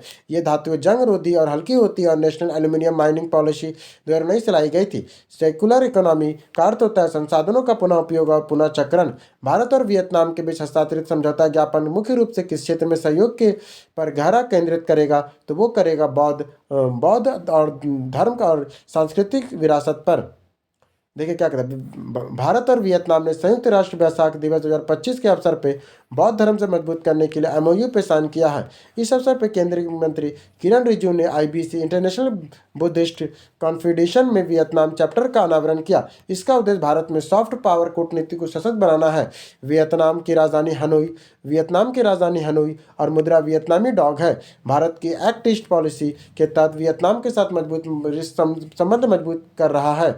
सांची का स्तूप मध्य प्रदेश, बोध गया बिहार प्रमुख बौद्ध तीर्थ स्थल है। कुशीनगर में भगवान बुद्ध का परिनिर्माण हुआ था। 93 नंबर, मशहूर सनग्लास कंपनी ओकया के नए ब्रांड एम्बेसडर कौन बने हैं? तो उसका शुभमन गिल बना है। कौन बना है? शुभमन गिल बना है। भारतीय cricketer Shubman Gill Okaya grass brand के नया ब्रांड एम्बेसडर बने हैं। यह साझेदारी ओकया के आर्टिफैक्ट फ्रॉम द फ्यूचर अभियान के तहत किया गया है। शुभमन गिल को प्रिंस ऑफ इंडियन क्रिकेट भी कहा जाता है। ये IPL में गुजरात टाइटंस के कप्तान 2024 सीजन के वनडे क्रिकेट में सबसे युवा दोहरा शतक डबल सेंचुरी लगाने का रिकॉर्ड शुभमन गिल का नाम है। Virat Kohli Puma MRF brand के ब्रांड एम्बेसडर है। रोहित शर्मा हिटमैन के नाम से जाने जाते हैं। 94 नंबर, 10 लाख के नागरिकों के निःशुल्क AI परीक्षण देने का पहल प्राथमिकता किसे दी गई है? तो किसे दिया गया? ग्रामीण उद्योग उद्यमिता VLES को दिया गया है। सरकार ने 10 लाख नागरिकों को मुफ्त AI परीक्षण देने की पहल की है। या CSC कॉमन सर्विस सेंटर ग्राम स्तरीय उद्यम विलेज लेवल एंटरप्राइजेस को प्राथमिकता दी जाएगी। प्राथमिकता दी जाएगी। इसका उद्देश्य ग्रामीण भारत में डिजिटल भारत और एआई कौशल को बढ़ाना है। भारत एआई मिशन के तहत कंप्यूटिंग क्षमता बढ़ाने के लिए 10,300 करोड़ रुपए को मंजूरी दिया है। इरावत भारत का सबसे तेज सुपर कंप्यूटर एआई आधारित है। राष्ट्रीय गवर्नेंस योजना एनईजीपी के तहत सीएससी की स्थापना की गई है। भारत नेट परियोजना के लक्ष्य सभी ग्राम पंचायतों को ऑप्टिकल फाइबर से जोड़ना है। असम के मुख्यमंत्री ने भारत के पहले एक्वाटेक पार्क का उद्घाटन कहाँ किया है? तो सोनापुर गुवाहाटी के पास किया है। असम के सीएम हेमंत बिस्वा ने शर्मा में गुवाहाटी के पास सोनपुर में भारत के पहले एक्वाटेक पार्क का उद्घाटन किया। यह पार्क एक्वावेनिक्स और बायोलॉक जैसी आधुनिक तकनीक का प्रदर्शन करती है। इसका उद्देश्य मछली उत्पादन बढ़ावा, रोजगार सृजन और नीली क्रांति के संबंध में मछली उत्पादन से भारत विश्व का दूसरा सबसे बड़ा मछली उत्पादक देश है। मीठे पानी की मछली इनलैंड फिशरीज उत्पादन भारत का प्रमुख स्थान है। भारतीय मत्स्य विकास बोर्ड का मुख्यालय हैदराबाद में है। असम के काजीरंगा नेशनल पार्क में एक सींग वाले गैंडे के लिए प्रसिद्ध है। 96 नंबर, रक्षा मंत्रालय एमओडी ने रक्षा परीक्षण इंफ्रास्ट्रक्चर परियोजना के तहत तमिलनाडु रक्षा प्रौद्योगिकी गलियारे के लिए अत्याधुनिक परीक्षण सुविधा कहाँ स्थापित करने के लिए समझौता किया है? तो तिरुचिरापल्ली में किया है। रक्षा मंत्रालय ने तिरुचिरापल्ली में अत्याधुनिक रक्षा परीक्षण सुविधा स्थापित करने के लिए समझौता किया है। यह सुविधा तमिलनाडु रक्षा औद्योगिक गलियारे TNDIC के हिस्सा होगा। भारत 2 रक्षा औद्योगिक गलियारे डिफेंस कॉरिडोर उत्तर प्रदेश और तमिलनाडु में बनाएगा। इसका उद्देश्य रक्षा उपकरणों को स्वदेशी निर्माण और आत्मनिर्भर भारत को बढ़ावा देना है। तिरुचिरापल्ली भेल और आयुध निर्माण ऑर्डिनेंस फैक्ट्री में स्थित है। डीआरडीओ के रक्षा अनुसंधान और विकास संगठन का मुख्यालय नई दिल्ली में है। भारत रक्षा निर्यात 2023-24 में 21,000 करोड़ रुपए पार पहुंच गया है। फिर आता 97 number, make in India make for the world की कल्पना के तहत भारतीय रेलवे किस रूप में उभर रहा है? तो वो बोगियों के कोचों और इंजनों के वैश्विक निर्यात में उभर रहा है। रेल मंत्री अश्विनी वैष्णव के अनुसार भारतीय रेलवे अब बोगियों, कोचों और इंजनों को वैश्विक निर्यातक ग्लोबल एक्सपोर्टर बन रहा है। भारत फिलीपींस, वियतनाम, अफ्रीका के देशों में उपकरण को निर्यात कर रहा है। वंदे भारत ट्रेनों का स्लीपर वर्जन का भी निर्यात की योजना है। इंटीग्रल कोच फैक्ट्री चेन्नई दुनिया की सबसे बड़ी कोच निर्माता की इकाई में से एक है। रायबरेली और कपूरथला पंजाब में भी रेल कोच फैक्ट्रियों की है। वही चित्रंजन लोकोमोटिव वर्क पश्चिम बंगाल में विद्युत इंजन बनाता है। मधेपुरा बिहार में इलेक्ट्रॉनिक लोकोमोटिव फ्रांस के सहयोग से स्थापित है। 98 नंबर क्वेश्चन, जुलाई 2025 में बिहार के किस जिले में एक मेगा फूड पार्क की स्थापना को केंद्र सरकार ने मंजूरी दिया है? तो मुजफ्फरपुर में दिया है। केंद्र सरकार ने बिहार के मुजफ्फरपुर जिले में मेगा फूड पार्क की स्थापना को मंजूरी दिया है। मुजफ्फरपुर के मोतीपुर इंडस्ट्रियल एरिया में पहले ही फूड पार्क विकसित की जा रही है। इसका उद्देश्य कृषि उत्पादों के प्रसंस्करण, प्रोसेसिंग और मूल्यवर्धन वैल्यू एडिशन को बढ़ावा देना है। मुजफ्फरपुर अपनी शाही लीची के लिए प्रसिद्ध है, जिसे जीआई टैग प्राप्त है। फिर बिहार का पहला mega food park Khagaria Mansi में प्रस्तावित है, जो रद्द हो गया है। खाद्य प्रसंस्करण उद्योग मंत्रालय MOFPI के प्रधानमंत्री किसान संपदा योजना इसके प्रधान धन देती है। बिहार का मखाना का सर्वाधिक उत्पादन विश्व में 90%, मिथिला का जीआई टैग मिला है। फिर आता है 99 नंबर क्वेश्चन, बिहार के किस जिले में खुरमा मिठाई को भौगोलिक संकेत जीआई टैग प्रदान किया गया है? तो भोजपुर के खुरमा को किया गया है। भोजपुर आरा जिले की पारंपरिक मिठाई खुरमा को जीआई टैग प्रदान किया गया है। खुरमा पनीर, छेना, चीनी की बनाई हुई एक सख्त मिठाई है। इसके साथ गया का तिलकुट, सीतामढ़ी का बालूशाही को भी जीआई टैग में शामिल किया गया है। फिर सिवाल का खाजा नवादा में जीआई टैग प्राप्त हुआ है। बिहार का अन्य जीआई टैग उत्पादन कौन कौन है? शाही लीची मुजफ्फरपुर का, जर्दालू आम भागलपुर का, करतनी चावल भागलपुर का, मच्छी धान पश्चिमी चंपारण और मधुबनी पेंटिंग है। भौगोलिक संकेत जीआई टैग देखें तो 10 वर्षों के लिए मान्य होता है। भारत का पहला जीआई टैग दार्जिलिंग चाय को 2004 में मिला था। और आज का 100वां और आखिरी क्वेश्चन, पटना विश्वविद्यालय के शताब्दी स्तंभ का अनावरण करने के लिए जो विश्वविद्यालय को 100 वर्षों की गौरवशाली यात्रा का प्रतीक है, वह है बिहार के राज्यपाल ने पटना विश्वविद्यालय के शताब्दी स्तंभ का अनावरण किया। और पटना विश्वविद्यालय की स्थापना 1 अक्टूबर 1917 को हुई थी। बिहार का पहला 7वां सबसे बड़ा और बिहार का पहला और 7वां पुराना विश्वविद्यालय है। यह पूरब का ऑक्सफोर्ड ऑफ ईस्ट भी कहा जाता है। शताब्दी के पूर्व समारोह 2017 में प्रधानमंत्री मोदी ने भाग लिया था। वर्तमान में बिहार के राज्यपाल अभी तो बदल गए हैं, वो अभी क्या तो नाम उनका, बिहार के कुलपति राज्यपाल बिहार विश्वविद्यालय का प्रसिद्ध पटना कॉलेज की स्थापना 1863 में हुआ था। पटना विश्वविद्यालय की स्थापना कब हुआ था? 1863 को हुआ था। इस तरह करके हो गया। इसका PDF हमारे टेलीग्राम में मिल जाएगा। तब तक के लिए धन्यवाद।